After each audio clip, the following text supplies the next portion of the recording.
expériences de paysage de la FFP. Le cycle 2021 s'entame aujourd'hui à la Galerie d'Architecture dans le Marais autour d'une exposition de l'Agence Terre, paysagiste urbaniste, qui expose aujourd'hui 7 projets urbains dans lesquels le sol vivant a une place très importante. L'exposition s'appelle « Sol vivant, socle de la nature en ville ». Et nous allons retrouver dans quelques instants les 3 associés de l'Agence Terre, Henri Bava, Michel Osler et Olivier Philippe, avec leurs invités experts du vivant autour d'une table ronde.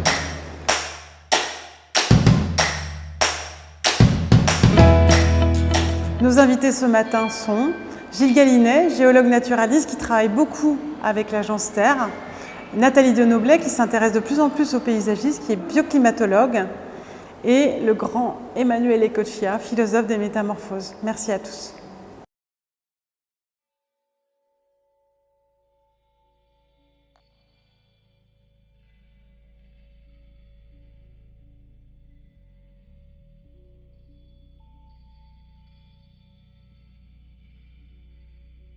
Élu Grand Prix de l'urbanisme des milieux vivants en 2018, les 3 associés, Henri Bava, Michel Osler, Olivier Philippe et leurs collaborateurs, présentent à la Galerie d'Architecture 7 projets urbains réalisés ou en cours de réalisation, opérant une transformation où le sol vivant est le concept fondateur de la ville, nature et résiliente.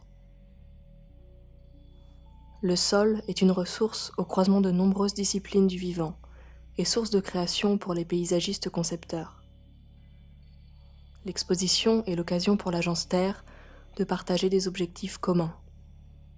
Osons programmer des écosystèmes urbains, des espaces de nature sauvage, oxygénants, rafraîchissants et fédérateurs de biodiversité. Imaginons chaque îlot urbain comme un organisme alliant fonctionnalité et fertilité des sols. Concertons-nous pour créer des aménagements sobres, recyclés, qui mêlent respect des ressources fossiles, pratiques écologiques et bien-être. Systématisons la démocratie participative pour laisser place au sol vivant et inventer les espaces publics inclusifs.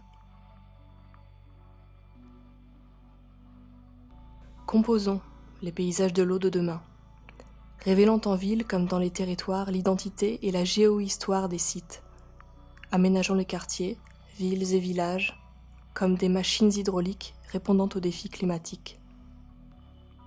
Participons à faire germer massivement dans nos projets la ville nourricière pour inventer de nouveaux paysages alimentaires. Planifions les métropoles et territoires autour d'une meilleure utilisation des terres, favorisant le comestible et l'écologie paysanne.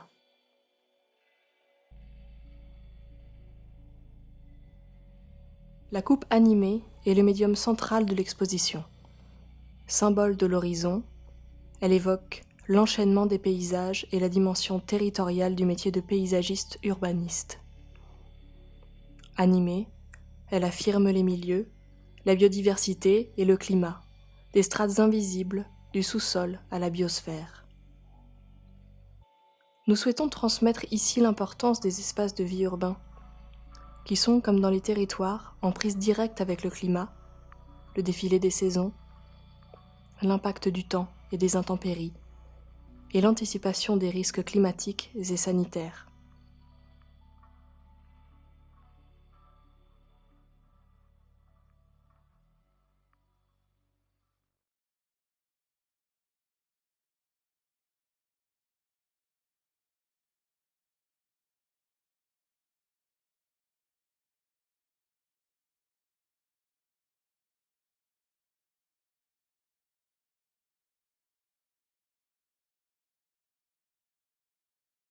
Et ce matin, donc, j'ai le plaisir d'introduire à la Galerie d'Architecture les 3 associés de l'Agence Terre, Michel Osler, Olivier Philippe, Henri Bava, ainsi que leurs 3 invités experts du vivant.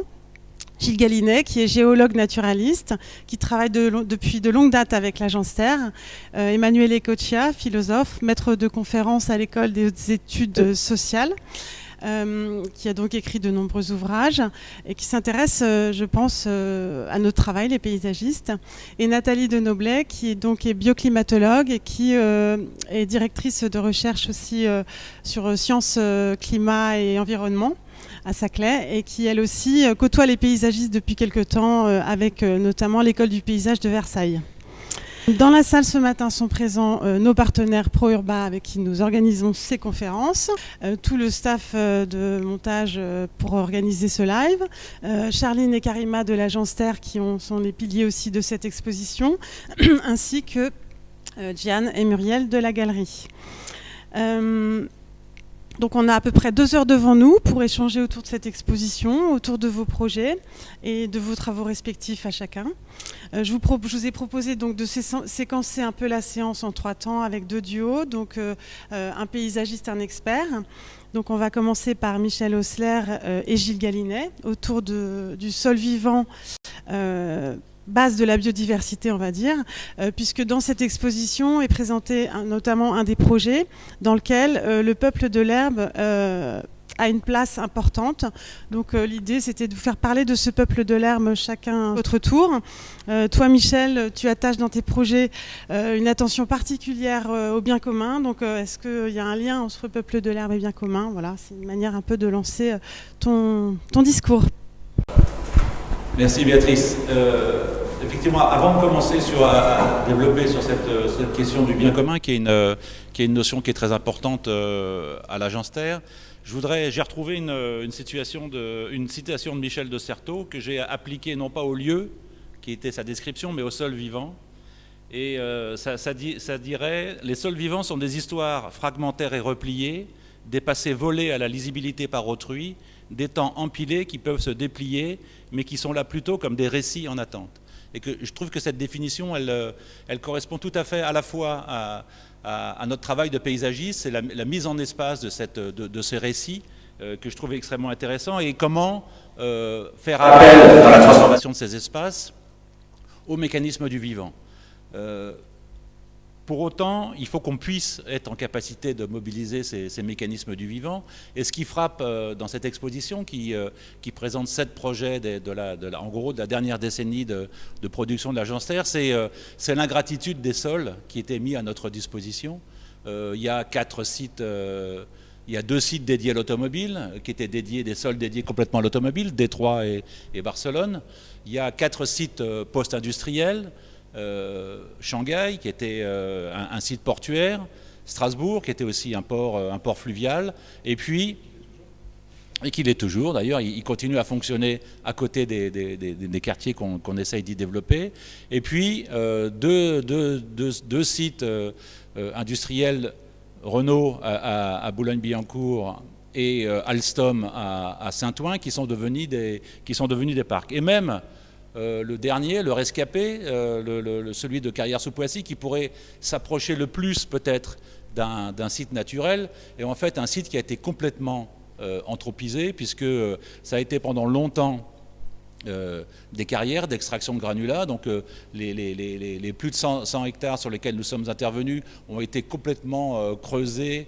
On a extrait le sol, on a remanié, on a bouleversé l'ensemble, et puis après on a rebouché l'ensemble de ces fosses d'extraction, et donc on a remanié complètement ce sol, et on a laissé une friche à l'abandon qui apparaissait du coup par comparaison avec le milieu urbain aux alentours comme étant un milieu naturel. Et donc, Carrières-sous-Poissy, pour nous, c'était une demande un peu nouvelle dans notre parcours. On était plutôt habitués à l'agence Terre à travailler sur des parcs en milieu urbain, très denses, dans des métropoles, dans des capitales. Et là, tout à coup, sur des surfaces importantes, mais quand même, je dirais, de moins de 20 hectares, hein, je parle sous votre contrôle. Et là, on se trouvait tout à coup confronté à plus d'une centaine d'hectares, avec un budget relativement faible, et avec une espèce de double demande contradictoire de ce bien commun. Il y avait un premier bien commun qui était celui d'activités sportives et de loisirs à destination des habitants, des riverains. Et puis il y avait une demande de la part du département, qui était le commanditaire de cette étude, d'inscrire ce site dans une démarche d'acquisition et de valorisation d'espaces naturels sensibles, avec une ambition qui était celle d'obtenir un financement et une labellisation Life Plus de la part de la Communauté européenne. Donc on voit bien qu'on avait ces deux contradictions, et on a commencé donc avec Gilles notamment ce travail d'abord d'observation de décryptage, d'essayer de comprendre cette relation entre le dessous et le dessus, qui est aussi un grand travail qui est mené à l'agence, qui est conduit à l'agence, essayer de comprendre un peu ce territoire, essayer de le décrypter et essayer d'engager quelque chose qui puisse donner du sens et qui puisse s'appliquer à l'ensemble de ce site. Et donc on a choisi le peuple de l'herbe, les insectes, pour ne pas les nommer, parce que dans cette notion du bien commun, il y avait cette espèce de fragilité de toute cette partie du vivant. Et en fait, parce que très peu visible, en fait, le monde des insectes, à part quand ils nous piquent, où effectivement on se rend compte qu'ils existent, mais c'est un monde complètement invisible, mais en même temps qui est extrêmement important dans la logique de la chaîne alimentaire du vivant, et donc ça nous semblait très très important de pouvoir travailler sur ces espaces. Mais ce n'était pas simplement sanctuariser un espace, c'était augmenter, être dans une stratégie d'augmentation de cette biodiversité. Et donc on a fait un jeu, là encore avec Gilles et avec les naturalistes d'Écosphère, où en travaillant sur la topographie, en jouant très légèrement à la fois sur des zones qu'on allait légèrement surcreuser et des zones qu'on allait légèrement remblayer, on avait une amplification des milieux. C'est-à-dire tout à coup, on avait des zones qui étaient plus sèches, des zones qui étaient plus humides, et après, on a laissé quand on parlait quand Michel de Certeau parlait de récits qui peuvent se déplier, effectivement, ils se sont dépliés. C'est-à-dire tout à coup, ce vivant qui était en latence, il s'est complètement déployé, il a investi. Et ce qui est extrêmement intéressant, c'est qu'on a fait le département a fait des comptages sur cette biodiversité. Donc on a quantifié, puisqu'on est beaucoup beaucoup se réclament d'une écologie des indicateurs. On a mis en place ces fameux indicateurs et on voit bien que le spectre de la biodiversité s'est complètement amplifié, à la fois sur des espèces déjà présentes, mais aussi de nouvelles espèces qui sont arrivées au niveau des orthoptères, des papillons, des oiseaux et d'autres espèces. Et donc c'est ça qui nous a intéressés. Et l'autre élément qui nous a intéressés, c'est celui de la Seine, bien entendu, puisque ce parc était bordé par la Seine. Et il y avait de notre part aussi ce souci d'expliquer ce qu'est le bien commun d'un fleuve. La Seine, elle a été, comme beaucoup d'autres fleuves en Europe et ailleurs, chenalisée au XIXe siècle, c'est-à-dire qu'on l'a surcreusé, on a rectifié les méandres, on a installé des barrages, on l'a canalisé à dessein de transport de biens et de marchandises. Et donc on a complètement modifié son cycle naturel, qui est cette espèce d'aller-retour, de divagation entre un lit mineur et un lit majeur, avec ce jeu d'inondation, qui certes ont protégé le site de la construction, mais qui du coup n'était pas visible. Et on a choisi de créer une grève alluviale pour effectivement essayer d'amplifier et surtout de visualiser ce phénomène. C'est-à-dire que l'idée, c'est qu'à la fois on recrée de nouveaux milieux, c'est-à-dire qu'on est toujours dans cette logique de créer des espaces de qualité, de créer des lieux de promenade, des lieux de découverte, mais qu'en même temps, il y ait une action qui puisse être menée sur le vivant. Et cette grève alluviale, elle permet de déployer de nouvelles espèces, de rectifier le talus de la Seine, qui était un talus 1 pour 2, un talus très très raide, très très faible en qualité végétale. Et donc on a installé de nouveaux milieux qui se sont déployés et qui sont maintenant installés ici de façon pérenne et qui supportent les différents mouvements de la Seine. Donc cette idée effectivement du bien commun, on l'a élargi à un certain nombre de données, et c'est alors on pourrait parler de ce souci du bien commun, bien entendu, dans les autres projets. On l'a choisi aujourd'hui pour Carrière, parce que aussi on a mis en avant ce fameux peuple de l'herbe. Et d'ailleurs, après, pour l'anecdote, est venu s'installer l'Office d'observation des insectes, c'est-à-dire que tout à coup, il y a eu une démarche à la fois de vulgarisation, mais aussi une démarche scientifique d'observation, et ça devient un vaste champ d'investigation pour les scolaires, pour les habitants. Il y a à la fois une partie de formation dans un bâtiment qui a été dessiné par AWP, et puis il y a cette possibilité de passer d'une vitro ou une vivo et d'aller faire effectivement un certain nombre d'investigations sur le terrain. Et l'autre travail qui est un travail important qui a été mené, c'est le travail de la restauration de ce milieu. Je disais qu'il y avait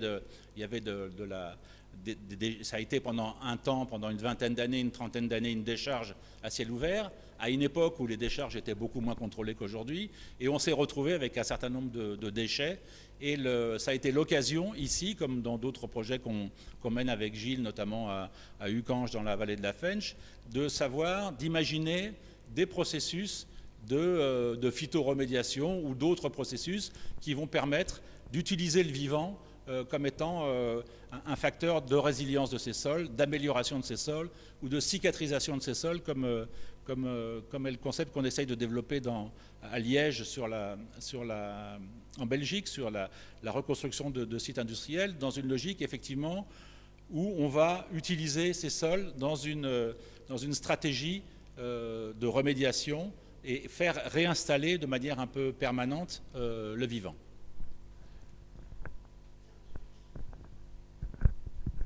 Merci beaucoup pour cette présentation, première présentation qui est tout à fait intéressante sur les projets de l'Agence Terre de manière globale. Et donc, on va donner la parole à Gilles Gallinet, je redis géologue naturaliste, qui travaille aux côtés de l'Agence Terre au quotidien. Et donc, à la fois, c'était un peu deux questions pour te lancer. C'était à la fois qui est le peuple de l'herbe pour toi? Qu'est-ce que ça représente? Qu'est-ce que ça veut dire? Quel est justement, de ton point de vue d'expert, ce peuple de l'herbe? Et l'autre question, ce serait, est-ce que tu peux aussi nous raconter un petit peu la manière dont tu travailles aux côtés des paysagistes et dans ces projets urbains en pluridisciplinarité, et surtout comment tu accompagnes, comment l'écologie du paysage dont tu parles peut nous guider dans nos projets? Il faut revenir un petit peu sur la terminologie sol vivant qu'on utilise là pour cette exposition et en réalité dans tous les projets sur lesquels on travaille ensemble. Parce que le sol vivant, ce n'est pas juste du sol et du vivant. C'est beaucoup plus compliqué que ça, mais compliqué c'est très imbriqué. En fait, vous avez du non-vivant, vous avez du vivant, et tout ça fonctionne en cycle avec des transferts d'énergie, des transferts de matière. Dans le non-vivant, on a du minéral, on a du dur, du caillou, du calcaire, du granit, etc. On a aussi des roches meubles, des petits grains qui s'agencent entre eux, du sable, des graviers, des argiles, des limons. Tout ça se met en place sous forme d'horizon. Voilà. Et il y a un premier cycle, le cycle fondamental qui lance un petit peu tout le processus de notre planète, qui est le cycle de la roche. Vous avez tectonique des plaques qui se rencontrent, des montagnes qui montent, des subductions, et puis la gravité qui va faire tomber des blocs, ça va faire de nouveaux sédiments qui vont faire des nouvelles roches, etc. C'est le premier cycle. Mais quand on parle de ça, on pense tout de suite érosion, et on réalise ce que les géologues et les géotechniciens savent, c'est que pour comprendre le sol, il faut comprendre l'eau, parce que dans le sol, il y a beaucoup d'eau. L'eau s'infiltre dans toutes les microporosités, dans les fissures, les fractures, etc. Et c'est pour ça qu'on a des nappes d'eau souterraines, c'est pour ça qu'on a des sources. Voilà. Et aussi l'eau, on connaît tous le cycle de l'eau. Hein. Le cycle de l'eau passe par le sol, fondamentalement. Il y a un autre élément non vivant qui est important, qui est l'air. Il y a de l'atmosphère dans le sol. Il n'y a pas que l'eau qui rentre, il y a aussi de l'atmosphère. Et quand vous avez du minéral, de l'eau et de l'air, toutes les conditions sont réunies pour avoir de la vie. C'est pour ça qu'on a du vivant dans le sol. Et dans tout le vivant du sol, on a tous les règnes qui existent. On a le végétal. Hein. Quand vous regardez un arbre, il y a 30% de sa masse vivante qui est dans le sol. Par le système racinaire, on a tout un panel de faune, donc on a tout le règne animal qui est là, des insectes, des vers de terre, des bactéries très importantes, et puis on a un dernier règne qui est fondamental dans le fonctionnement du sol, qui est le règne fongique, donc tout ce qui est champignons. À savoir que, comme pour les éléments non vivants, tout le vivant fonctionne aussi en cycle. Il y a des cycles de matière, il y a du carbone qui rentre, de l'azote qui rentre, qui ressort, etc., qui se met en échange avec l'atmosphère, avec l'eau, avec le minéral. Et en plus, ce qui est très important dans le fonctionnement du vivant, c'est l'aspect symbiotique. La plupart des êtres vivants vivent en symbiose avec d'autres. Ils vivent avec leur environnement, mais ils vivent aussi de façon symbiotique, c'est-à-dire qu'une espèce est dépendante d'une autre, mais ils se rendent service mutuellement, etc. Et quand on a compris ça, on est capable de comprendre que le paysage est toujours l'expression d'un sol en milieu terrestre. Toujours. Si vous avez un paysage devant vos yeux, c'est parce que le sol a une spécificité. Soit il est très profond, soit il ne l'est pas, soit il retient beaucoup l'eau, soit il ne l'est pas. Et la végétation va changer en fonction de ça. La flore va changer, la faune va changer. Voilà. Donc le paysage est toujours l'expression d'un sol. Il y a Ménandre qui a dit, il y a à peu près plus de 2000 ans, alors j'utilise souvent cette phrase, je pense que l'agence Terre la connaisse bien, qui dit « tout vient du sol, tout y retourne ». Je pense que cette phrase elle résume tout. Et quand on sait ça, on comprend aussi que le levier de bien des projets urbains et des projets de paysage, c'est le sol. Pourquoi? Parce que l'homme artificialise énormément ses sols. Les sols en France ne sont pas protégés, il n'y a pas de loi sur le sol, on a une loi sur l'air, on a une loi sur l'eau, on n'a pas de loi sur le sol. Et le sol est souvent le facteur limitant du développement des écosystèmes, de la biodiversité et au-delà de ça du paysage. C'est pour ça que quand on comprend le sol, et l'agence Terre, je pense qu'elle a compris depuis très longtemps que justement le sol est un des compartiments clés pour réactiver le paysage, réactiver le vivant. Quand on sait manier cet outil qu'est le sol vivant dans toute sa globalité, dans tous ses cycles, on est capable de faire des projets qui vont très loin et qui sont très, très, très forts sur le plan même du territoire. On peut s'accrocher à son territoire en travaillant le sol vivant. Un projet comme Carrière sous Poissy, il est intéressant parce que, en fait, le peuple de l'herbe, c'est parti d'une caractéristique du site. On avait une friche herbacée. Herbacée, pourquoi? Parce que les sols étaient quand même globalement très compacts, ils étaient quand même assez limités dans leur épaisseur, en tout cas dans la partie la plus vivante et la mieux réactivée. Donc c'est surtout les herbacées qui se sont développés au début. Et donc le premier être vivant du peuple de l'herbe, c'est l'herbe. C'est celui qu'il ne faut pas oublier. On a tendance à imaginer aussi que le végétal est figé, mais en fait le végétal bouge énormément. Il y a le pollen qui transite, il y a les graines qui voyagent, donc le végétal ça bouge et le premier c'est l'herbe. Le reste c'est tout ce qu'on a évoqué, les insectes qui ont une partie de leur cycle de vie qui passe dans le sol. Donc, et on a aussi le dernier élément qu'on oublie assez souvent, qui est la présence de l'homme. Il fait partie du peuple de l'herbe. Michel l'a évoqué, on avait aussi des enjeux de faire venir des gens sur ce site. Et en fait, l'homme, c'est un animal un peu comme un autre, donc il fallait aussi qu'il trouve sa place. Et dans tous les projets de paysage, l'homme doit trouver sa place. Et c'est aussi un peu le sens de l'écologie du paysage. Alors, l'écologie du paysage, il faut bien entendre le mot écologie comme science de l'écosystème, c'est-à-dire parce qu'il y a aussi la géologie du paysage, il y a la pédologie du paysage, l'agronomie du paysage, l'hydraulique du paysage. En fait, l'écologie devrait rassembler tout ça et finalement, c'est presque le travail du paysagiste de rassembler toutes ces sciences et c'est aussi ce que j'apprécie avec l'agence Terre. Ils ont une espèce de vision d'ensemble où ils prennent tous les sens et ils arrivent dans le paysage voir tout cet ensemble-là. Donc c'est voilà, un outil important qu'est l'écologie du paysage, mais au-delà de ça, le paysage tout court. Je ne sais pas si j'ai répondu à toutes tes questions. Merci beaucoup. Écoutez, je vous propose qu'on continue l'enchaînement des duos et puis ensuite, il nous restera certainement un peu de temps pour échanger de manière plus libre. Donc le processus, c'est que c'est donc plus un duo qu'on oriente sur le vivant, mais de manière plutôt ontologique, on va dire, pour prendre un mot un peu complexe. En tous les cas, avec Olivier Philippe et Emmanuel Ecochia. Donc c'est Olivier qui va prendre la parole en premier. Et je te propose de lancer ta partie en fait avec effectivement ton expérience de dessin, ton expérience de maître d'œuvre. Dans cette exposition, il y a beaucoup de projets dans lesquels tu as vraiment fabriqué des écosystèmes en ville. On parle de machines hydrauliques à Boulogne, avec de l'ingénierie aussi. Et donc toute cette complexité des espaces publics qui sont à ton acquis avec cette expérience. Aujourd'hui, avec ce projet de Détroit, tu parles de corps vivant. Donc qu'est-ce que tu entends par corps vivant? Est-ce que tu peux nous raconter et surtout en parler à Emmanuel Ecochia qui du coup fera un peu le répondant de cette première partie?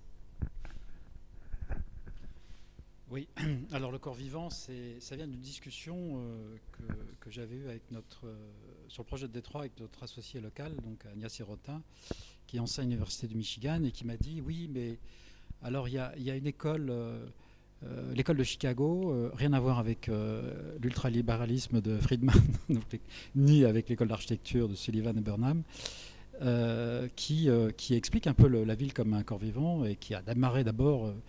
Je ne vais pas m'étendre, mais plutôt sur les relations interethniques dans cette ville qui, dans les années 20, a connu une croissance absolument fulgurante avec rencontres, on va dire, entre des groupes de personnes qui venaient de tous horizons et surtout de tous lieux, hein, entre les Polonais venant d'Europe et les Noirs américains venant du Sud. Finalement, ils n'avaient rien en commun, quoi. Cette école s'est étendue, finalement, la pensée de cette école s'est étendue et finalement à traiter de tous les sujets. Alors, ce qui est intéressant pour faire le parallèle, c'est qu'elle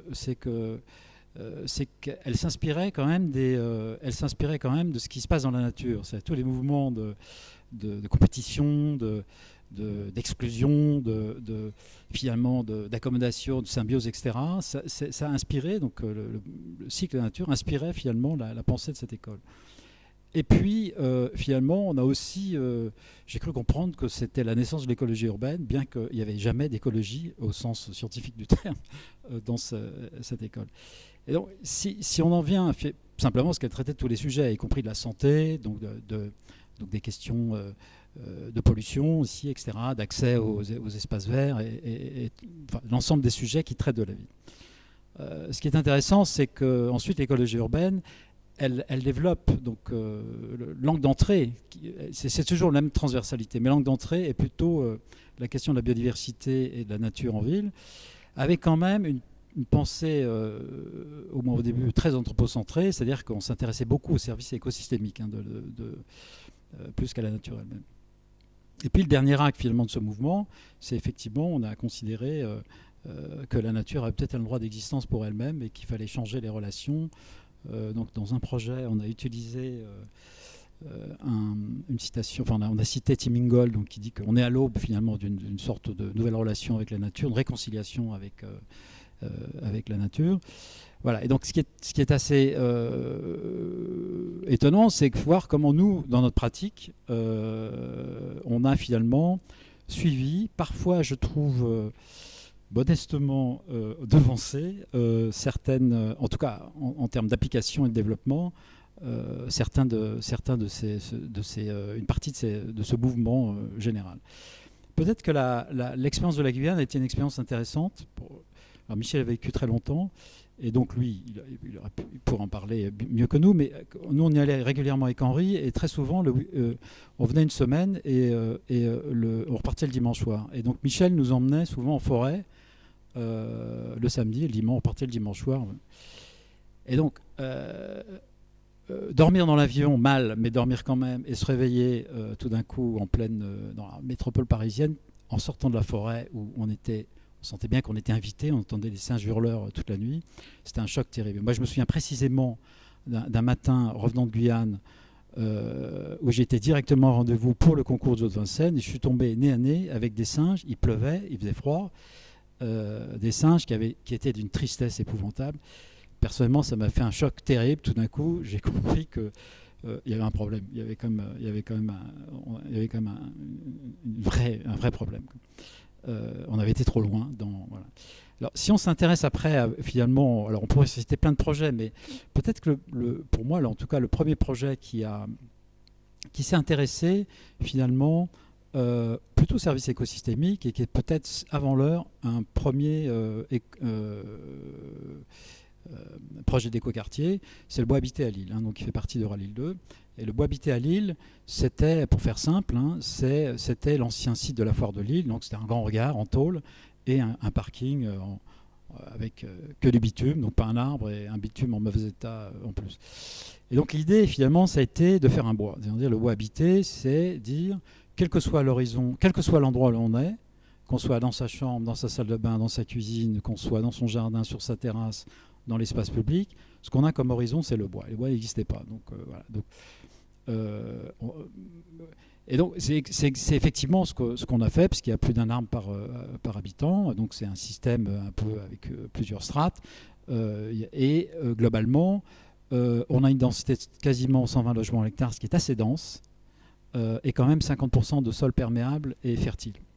Donc, c'est beaucoup. Évidemment, ça modifie la spatialité. On n'a pas de rue, vraiment. On a une rue périphérique, c'est tout. Donc, c'est l'application, finalement, de ce désir d'une grande perméabilité, d'une grande fertilité, qui est capable de rendre tous les services écosystémiques, de gestion de l'eau, de fraîcheur, etc., elle a une incidence sur la fabrication spatiale. Et à l'époque, je pense que l'angle d'entrée était plutôt la fabrication spatiale. Voilà. Le deuxième acte est un peu plus tardif, c'était peut-être la forêt linéaire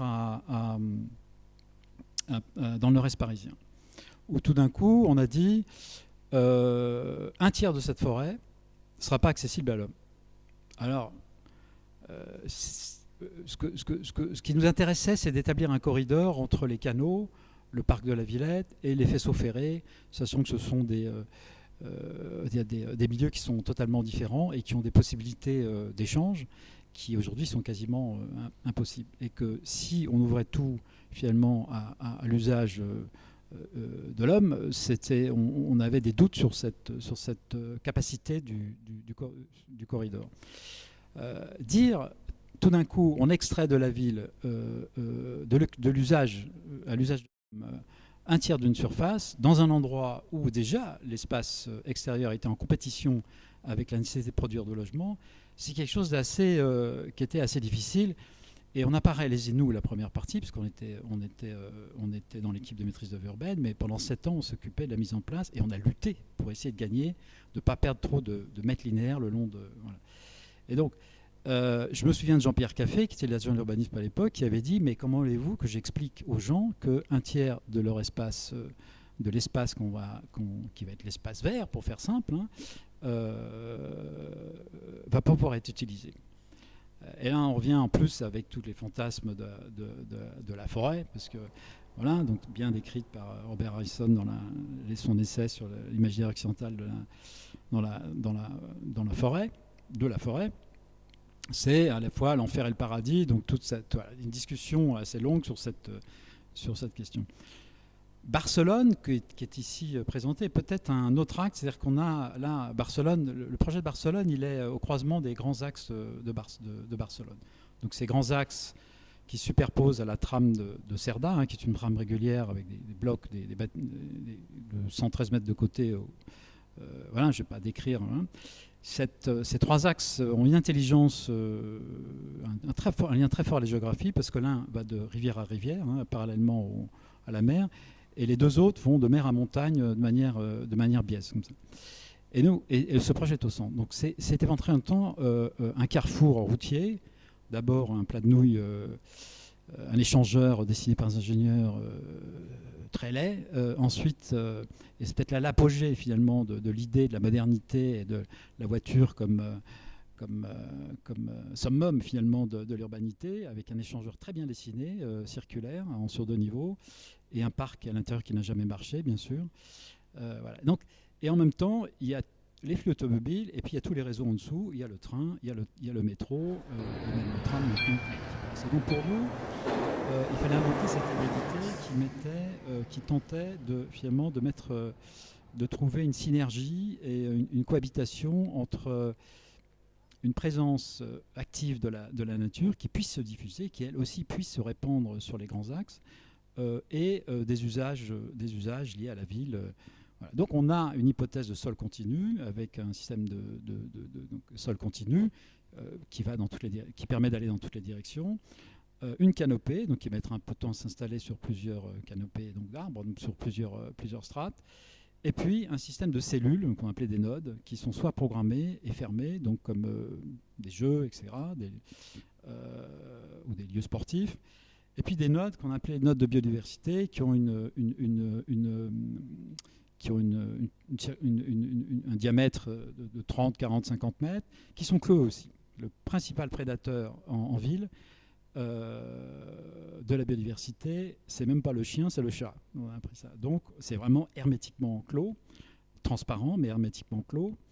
Voilà. Et donc l'idée, c'est que finalement, ce sont ces nodes qui, d'un point de vue biologique, mettent en relation, ils recueillent l'eau, puisqu'ils sont en creux, donc plus ou moins, parce qu'ils recueillent plus ou moins une quantité plus ou moins grande d'eau, donc ils sont plus ou moins humides, plus ou moins secs, et ils mettent en relation le sous-sol, le sol et le ciel, en permettant finalement à la biodiversité de se diffuser par le ciel. On a réutilisé un principe qui est émis par un scientifique américain qui s'appelle Bennett. On a interrogé notre écologue catalan. Il nous a dit oui, sur le principe ça marche. C'était un peu un pari, on ne savait pas trop. Donc le principe des stepping stones, qui finalement on n'a pas besoin d'un corridor pourvu qu'il y ait une interdistance limitée entre chaque note, donc, et pas d'obstacle, ça fonctionne. Et ça a très bien fonctionné, ça a mieux fonctionné que ce qu'on imaginait. On n'avait aucune idée, hein, c'était vraiment une expérimentation.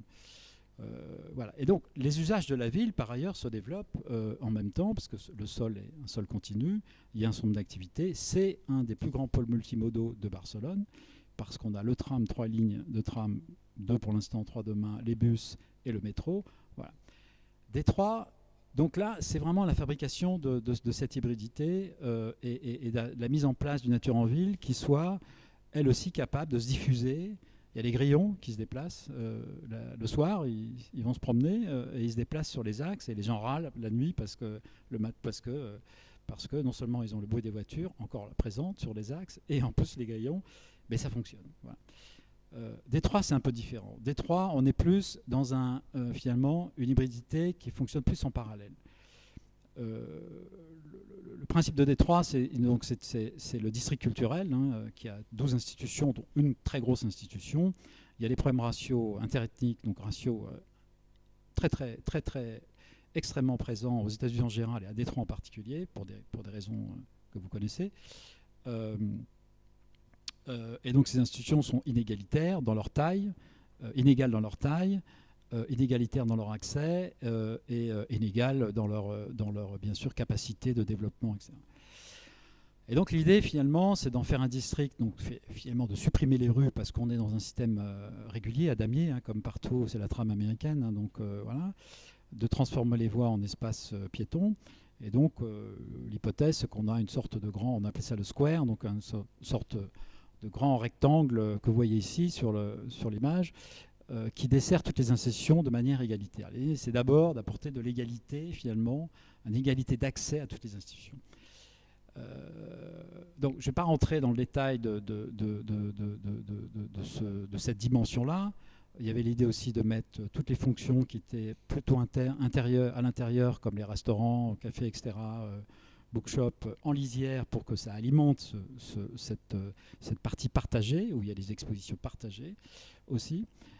Et de l'autre côté, il y a la question de l'eau. Hein. La question de l'eau comme manque d'entrée finalement de la fabrication. On n'est pas tellement dans l'hypothèse d'une présence naturelle de la nature pour elle-même, mais plutôt dans un ensemble d'intensification des besoins écosystémiques. La production de besoins, la production de services écosystémiques. Et donc la question de l'eau à Détroit, elle est cruciale parce que la ville est très plane, que c'est un système combiné, hein, donc toute l'eau est rejetée pluviale et usée dans un même réseau. Et tout ça va dans une usine d'épuration qui est insuffisante lorsqu'il y a des grosses pluies. Et du coup, l'eau est rejetée dès qu'il y a des épisodes pluvieux un peu intenses. L'eau est rejetée sur la rivière Rouge. Donc, Détroit est une ville créée par les Français, hein, donc il y a encore des noms français, et sur la rivière Détroit. Voilà. Donc on a traité cette question en essayant de la traiter à une question plus large, à une échelle beaucoup plus large. Et c'est le support à la fois de fabrication spatiale parce qu'on amplifie une topographie qui existe, et en même temps on diversifie les milieux en faisant ça, et en même temps on met en place une canopée, et donc on arrive à produire un ensemble de services écosystémiques qui inclut bien sûr la gestion de l'eau, la plus grande production de biomasse, la fraîcheur, parce que Détroit, il fait très froid en hiver, mais en été il fait chaud et ça va s'aggraver, donc ils annoncent plusieurs dizaines de jours dites de canicule par an d'ici à 2000, je ne sais plus, c'est 30 ou 50. Détroit va être particulièrement atteint par ce phénomène de changement climatique. Et donc voilà. Donc là, on est plutôt dans un système finalement qui fonctionne en parallèle et qui trouve ses synergies plutôt dans la fabrication spatiale. Voilà.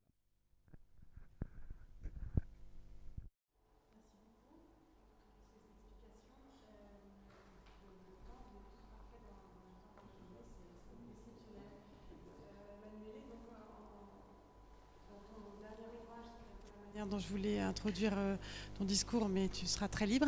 Dans ton ouvrage Métamorphose, tu parles de chair du monde. Alors du coup, j'ai fait un peu ce lien entre corps vivant et chair du monde. et aussi dans la vie des plantes à la composition de la biosphère qui est comme quelque chose de clos dans lequel il faut qu'on agisse, et donc ces métamorphoses, nature, naissance, vivant, toutes ces données, comment tu peux nous aider, les paysagistes et bien sûr tous les autres, à évoluer? Et moi, je voulais reprendre un peu ce que Olivier, la façon dont Olivier a introduit sa pratique, et la pratique de l'agence Terre, se référant à l'école de Chicago, donc Robert Park, qui en effet, comme tu disais, invente même pour la première fois l'idée d'une écologie urbaine. Et pourquoi c'est important et pourquoi ça parle effectivement aux paysagistes, et pourquoi au fond l'agence Terre a appliqué cette leçon-là, parce que tout d'un coup la ville cessait d'être un objet géométrique purement spatial et devenait un lieu d'habitation, un lieu de vie, défini surtout par une pluralité de groupes, de réalités qui n'allaient pas et qui ne voulaient pas ou qui n'étaient pas destinés à s'homogénéiser. En fait, l'écologie urbaine définit la ville comme une interaction constante de réalités qui ne pourront jamais être réduites l'une à l'autre, en fait. Et c'est pour cela que donc la ville se donne à voir comme un paysage déjà. Mais un paysage, c'était encore à cette époque-là, et tu l'as souligné, font encore très fortement ou presque exclusivement anthropisé. La question était la concurrence, l'interaction, la coopération entre de groupes humains et des artefacts de ces humains. Exactement au même moment, disons dans les années 20 et 30, il se passe quelque chose d'autre qui peut être relu comme quelque chose dont vous avez su tirer les conséquences, c'est-à-dire les archéologues ont compris que ce qu'on appelle ville n'a pas été une invention que l'homme a tirée de son propre génie. C'est les résultats d'une étrange alliance que l'humanité a développée avec le monde végétal. Au fond, c'est surtout un archéologue anglais qui s'appelait Gordon Childe qui a affirmé deux choses. Tout d'abord que la ville naît après ou avec l'agriculture, et que c'est l'invention de l'agriculture ou le développement de l'agriculture et donc de la ville, c'est la plus grande invention technique que l'humanité ait pu jamais développer. Pourquoi c'est intéressant? Parce que au fond, il disait quelque chose de très intéressant, qui au fond c'est ce que vous faites à chaque fois. La ville n'est née pas lorsque des humains décident de vivre ensemble et de ramasser des pierres avec eux. La ville naît au moment où un groupe d'humains décide de se lier avec un rapport de fidélité, dans un rapport de fidélité avec des êtres non humains, donc avec des plantes, d'où ils tirent la plupart de leur survie. Pourquoi c'est intéressant? Parce que ça nous dit que la ville est d'emblée, à l'origine, un projet multispécifique, un projet de paysage, un projet de cohabitation entre des humains et des non-humains. D'où les questions dont Gilles parlait, les questions du sol, etc. Donc, à la base, les projets originaires de la ville est toujours un projet de paysage, est toujours un projet de biodiversité. Petit à petit, et c'est très intéressant, au fond, on a dû s'installer sur un espace, sur une temporalité durable, comme pour imiter, au fond, les rapports à l'espace des plantes. Donc, au fond, toute ville est un étrange exercice de bovarisme végétal. On vit comme si on était des plantes, en fait. Parce qu'à la base, nous, on peut bouger tous les temps. Donc, ça, c'est très, très important. Ça nous dit que, voilà, les vrais architectes devraient toujours se rappeler que son origine est de paysagiste, c'est-à-dire parce que la ville est toujours un projet agricole, un projet zootechnique, un projet de cohabitation multispécifique. Et autre chose intéressante de Gordon Childe, c'est que, voilà, au fond, la ville est un artefact technique et peut-être l'artefact technique le plus important pour la survie humaine, parce que c'est l'objet technique des objets techniques, mais la technique ne se mesure pas véritablement dans les rapports qu'on a aux minéraux. Au fond, on vient d'une tendance très très bizarre qui fait que si je vous demande quel est l'objet technique le plus développé qu'on a, tout le monde sort son propre smartphone et dit c'est cela, parce qu'on a la tendance, pour des raisons historiques très précises qu'on ne va pas évoquer, à mesurer la technique sur les rapports que l'humanité a avec le pierre, en fait, le minéral considéré comme objet. Parce que c'est très facile de mesurer notre grandeur face à des objets totalement inanimés qu'on peut maîtriser. Alors que la technique véritable est toujours en rapport avec d'autres êtres vivants qui n'ont pas notre forme. Et tout rapport technique est cette invention d'une cohabitation qui n'était pas là, qui n'était pas possible sans ce maniement. En fait. Donc c'est une idée des techniques très intéressante, très au fond entre guillemets écologique, parce que les buts véritables, parce que cela dit que les buts véritables de toute technique, ce n'est pas la, comment dire, la maîtrise, l'hégémonie d'une espèce, mais la construction d'une alliance qui est à la fois naturelle et un peu contre-naturelle, qui n'est pas donnée en tant que telle. Ça, c'est une chose qui est très intéressante. Tout d'abord, voilà, parce que, au fond, ce que vous avez tiré de ce leçon, idéalement, c'est ça vous a permis, et c'est, je pense, l'une des caractéristiques les plus intéressantes lorsqu'on vous écoute ou on lit vos projets, c'est que c'est comme si vous étiez sorti, tu l'as dit, du cadre du modernisme au moment où vous avez dit notre problème, ce n'est pas l'espace, c'est, voilà, vous parlez de combien de vivants sont là, quel type de biodiversité. Donc vous avez vraiment abandonné. Le paysage n'est plus une unité spatiale. Ce qui est très très nouveau, c'est très important de dire les paysages, c'est-à-dire cette espèce de visualisation qui est en face de nous, qui devait se composer pendant un siècle sur la base d'unités géométriques. Mais ça n'en est plus rien. La question, c'est vraiment qui habite avec qui, sur la base de quels équilibres et comment on peut rendre tous ces gens les insectes, les humains, etc., les plus heureux possibles. Donc c'est un projet d'urbanisme multispécifique qui a abandonné voilà, un héritage plus, disons, abstrait et géométrique. Et la dernière chose que je voulais dire, mais je pense que je l'ai oublié, oui, je pense que je l'ai oublié, donc du coup je vais peut-être le sauver plus tard. Ouais.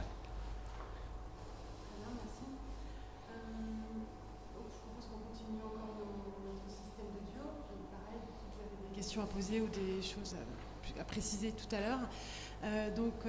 Pour introduire le prochain duo, qui est plus un peu sur les enjeux des sols vivants et on va dire les enjeux climatiques, peut-être territoriaux, même un peu politiques, pourquoi pas. En tout cas, Henri Bava qui travaille la fertilité des sols dans ses projets, on peut dire en ville et sur le grand territoire aussi, avec les associés. Et donc tu as participé notamment on voit dans le couloir tous ces 600 000 hectares de terre qui ont été planifiés par cette pensée du sol vivant et ces actions-là. Et aussi ce projet de la ZAC de Strasbourg, des Deux-Rives, où il y a 70 hectares de sol, on peut dire, qui commencent à devenir des sols vivants en préparation de ce quartier. Donc, est-ce que tu peux nous donner un peu ton avis sur cette question des sols fertiles? Et puis, dans le projet de paysage, c'est vrai qu'on parle de zéro artificialisation nette, de pacte européen. Toi, tu es président de la Fédération des paysagistes, donc tu défends tout ça. Donc, voilà. Avant de parler de tout ça, je vais revenir un peu sur comment en sommes-nous arrivés là, nous, Agence Terre, et notamment les trois associés, et depuis les nombreux collaborateurs. C'est que nous avons été soumis, comme beaucoup d'étudiants, au côté idéologique sur le paysage, aux différentes esthétiques. On n'est pas complètement sortis d'ailleurs, mais nous avons décidé très tôt de nous intéresser à autre chose, de ne pas s'intéresser uniquement au visible, à l'espace, comme vient d'évoquer Emmanuel, mais de regarder, d'essayer d'imaginer ou de comprendre l'invisible, le dessous des cartes. Et ça a été important, je crois, dans notre travail, de considérer finalement d'abord, non pas des notions esthétiques, mais plutôt le monde physique. Même s'il nous était invisible, ça nous a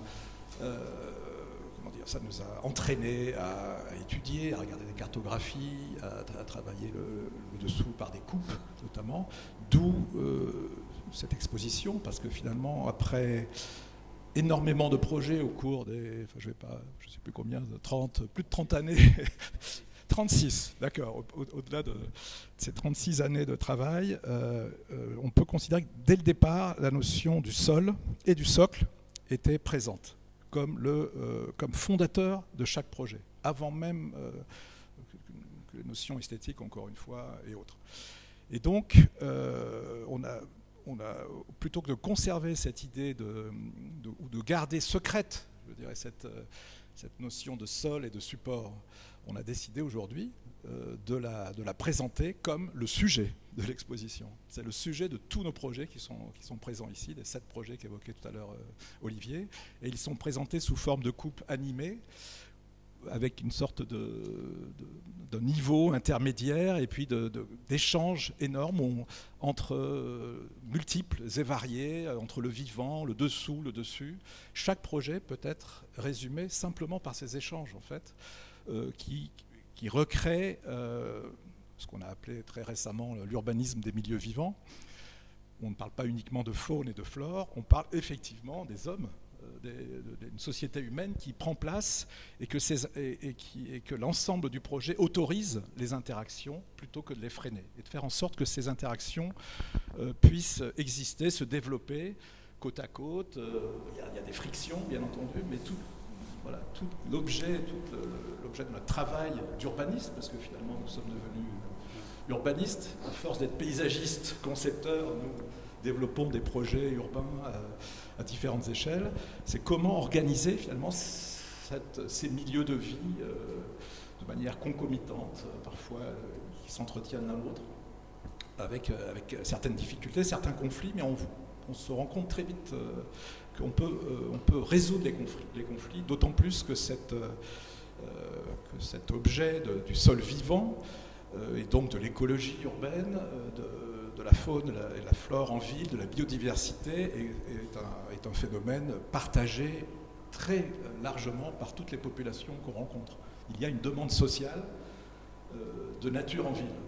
Donc on offre une réponse par cette démarche qui est depuis longtemps développée. Au tout début, on s'était intéressé au socle géographique. Ça, c'était l'héritage de nos aînés, je dirais. Quand on était encore étudiant, on a appris que la géographie était importante. Ça nous permettait de sortir du parcellaire sur lequel on essayait de nous contraindre pour trouver quel est le rapport entre le lieu considéré et le fleuve, la vallée, ou la notion géographique, le plateau, donc le rapport avec la géographie pour comprendre si on se place en continuité ou contre un état des lieux. Et très vite, le socle géographique est venu, a été complété par une notion de géohistoire, parce que le sol, il n'est pas que vivant, il comporte aussi des éléments peut-être inertes, mais en tout cas qui sont issus de l'histoire des territoires, et que ces éléments, ne serait-ce peut-être inertes, mais ils sont aussi symboliques, ils sont porteurs de mémoire. Donc on peut aussi travailler avec ces éléments enfouis dans le sol, parce que le sol enregistre tout ça, il les conserve. Donc on peut travailler, et ça, il y a aussi un écho auprès des populations avec qui nous travaillons. C'est important de leur parler de leur passé aussi, même s'il n'est plus visible, on peut le révéler. C'est un peu ce qu'essayait Michel au tout départ de déployer, notamment en citant De Certeau, c'était en quoi on peut révéler. Comment en regardant, en essayant de chercher en dessous des cartes ce qui s'y passe, on révèle une mémoire qui fonde un projet urbain. Ensuite, on est arrivé au socle vivant, écologique. Olivier parlait du quartier du bois habité, Euralille 2, où effectivement, donc, on a ajouté, sans perdre de vue ni la géographie, ni l'histoire du site, ou la géohistoire, on s'est concentré sur l'idée du vivant, du socle vivant aussi, donc comment faire en sorte d'ouvrir les sols. Les Allemands parlent de sols ouverts, offene Boden en allemand, donc comment comment le sol peut-il être le plus ouvert possible pour justement favoriser ces échanges dont on parle depuis le départ, notamment avec Gilles Gallinet, avec qui on travaille très régulièrement. Donc, et puis, encore une fois, en tant qu'urbaniste, c'est le sol urbain, le sol partagé, notamment sur ce site de Strasbourg.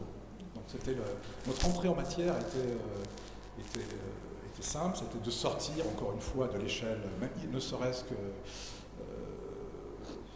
on est sur le port, on avait 70 hectares de terrain, mais nous sommes quand même allés regarder un petit peu au-delà. Avant de regarder dessous, nous avons aussi regardé au-delà du site, le long du Rhin, canalisé comme les nombreux fleuves européens pour faciliter le transport de marchandises.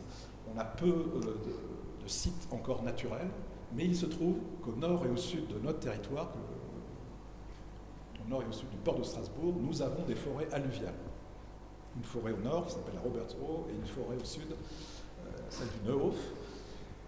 Et donc, ériger un nouveau quartier au cœur même du port, dans cette ville finalement hybride en formation, pouvait aussi être l'occasion de renouer avec ce site qui est quasiment disparu, de faire en sorte que tous les canaux qui sont là, toutes les voies d'eau très larges, on a le Rhin qui fait 350 mètres de large, on a différents canaux, canal Vauban 90 mètres, on a des canaux très importants qui strient le site le long du Rhin, donc ils sont tous parallèles au Rhin et qui nous permettent d'installer le long des canaux justement des corridors écologiques, des parcs, des promenades urbaines, d'installer des mobilités douces qui s'appuient sur cette géographie artificielle construite par l'homme, mais en direction de sites encore existants, je dirais, qui sont protégés aujourd'hui, qui sont des réserves de biodiversité, qu'on peut aussi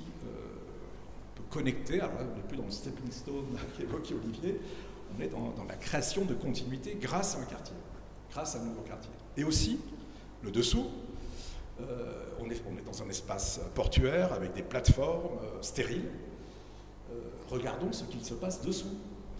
Et dessous, en travaillant avec Sol Paysage, en travaillant avec la SPL, notre maître d'ouvrage, nous nous sommes rendus compte, en faisant toute une série de carottages, de tests, que sous ces plateformes portuaires stériles, où il y a eu un apport de, en gros, 1,50 m de matériaux complètement inertes, on a un sol qui initialement était vivant, était un sol fertile.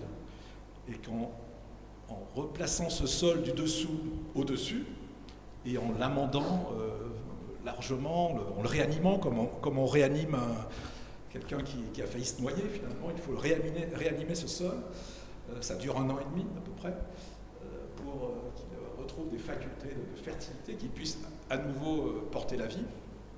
On peut faire en sorte que dans et c'est ce qu'on a fait, que dans les 70 hectares, il n'y ait 0 mètre cube de terre végétale importée de l'extérieur. C'est important d'avoir un sol vivant, encore faut-il qu'on ne déshabille pas Paul pour habiller Jacques, ou l'inverse, et qu'on reste dans nos limites propres pour gérer l'existant et recycler, si possible. Là, c'est recycler un sol anciennement vivant qui n'était plus visible. Donc ça veut dire un travail monumental, c'est-à-dire de sol, sur tous les espaces publics, mais aussi les espaces qui vont devenir des îlots construits. Sur tous les espaces, il y a eu un travail de terrassement, de stockage des terres, de retraitement, donc de réanimation de ces terres, qui vont créer ce sol vivant en ville. Donc une action, je dirais, à grande échelle, à l'échelle des 70 hectares, une action qui déborde largement des 70 hectares pour retrouver les forêts historiques, enfin les forêts alluviales initiales.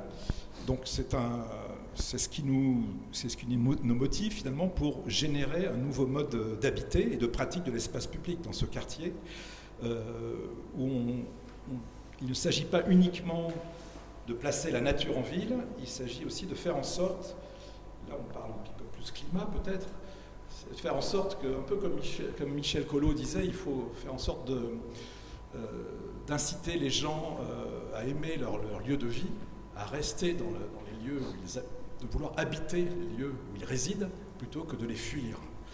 Et donc comment faire en sorte que les gens aiment les lieux où ils habitent?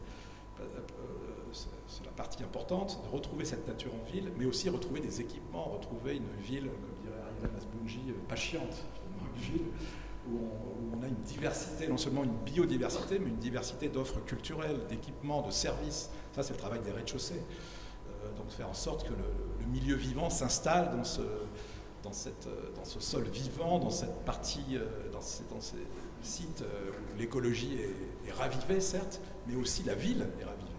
Parce que faire en sorte, quand les gens s'ennuient dans leur espace où ils vivent, ils le fuient le week-end, ils le fuient pendant les vacances, et ça génère énormément de déperdition de carbone, quoi. En fait, le bilan carbone devient très négatif. Il faut prendre l'ensemble des déplacements, non seulement urbains intramuros, mais aussi extramuros, pour parler du climat. Et donc, nous, on n'a pas de... avec l'Agence Terre, nous ne sommes pas scientifiques, nous ne regardons pas le changement climatique de manière planétaire, nous le territorialisons, faisant en sorte, on a du mal à calculer. On sait que ça va dans le bon sens, mais après, combien de degrés va-t-on gagner? Là, on a besoin du travail des scientifiques. On les appelle, ces scientifiques. Michel a parlé du programme LIFE tout à l'heure. On est aussi dans le cadre du programme LIFE, donc un programme européen où l'Europe aide pour moitié aux études. On le fait notamment à Toulouse, donc sur toute la Garonne, le fleuve Garonne, où on travaille avec Gilles Gallinet, d'ailleurs, encore une fois, à Toulouse, où là, il s'agit donc là aussi de régénérer des sols dans l'île du Ramier, qui est une des plus grandes îles fluviales françaises. On a provoqué, je dirais, par cette étude et ce travail avec la ville depuis 8 ans, le départ du parc des expositions avec ses grands parkings minéraux, sol minéralisé, pour retrouver un espace naturel, un parc urbain en plein cœur de la ville. Mais aussi, on est aidé donc, dans le cadre du programme LIFE par différents instituts qui mesurent la faune, la flore, les degrés de biodiversité, la qualité de l'air et de l'eau, des sols, avant, pendant et après les travaux. Donc en fait, ils simulent dès aujourd'hui ce qui peut se passer plus tard. Ils imaginent qu'on va gagner quelques degrés et ils vont vérifier si oui ou non leur prévision était exacte ou non. Et ça, c'est financé par l'Europe parce que justement l'Europe a besoin de ces simulations, de voir si elles sont valides ou non et de les développer lieu par lieu, territoire par territoire. Donc on est, un peu comme dit finalement dans le cas de ce que développe Bruno Latour, il faut territorialiser le changement climatique. Bien sûr, on ne peut pas simplement se contenter d'incantations quant à nous qui ne sommes pas scientifiques sur le changement climatique global. On le territorialise, on essaye lieu par lieu de développer à la fois ces milieux vivants, urbains, écologiques, bien situés dans une localité, dans du visible et de l'invisible, dans des interactions urbaines et de la biodiversité très, très complexes, très imbriquées.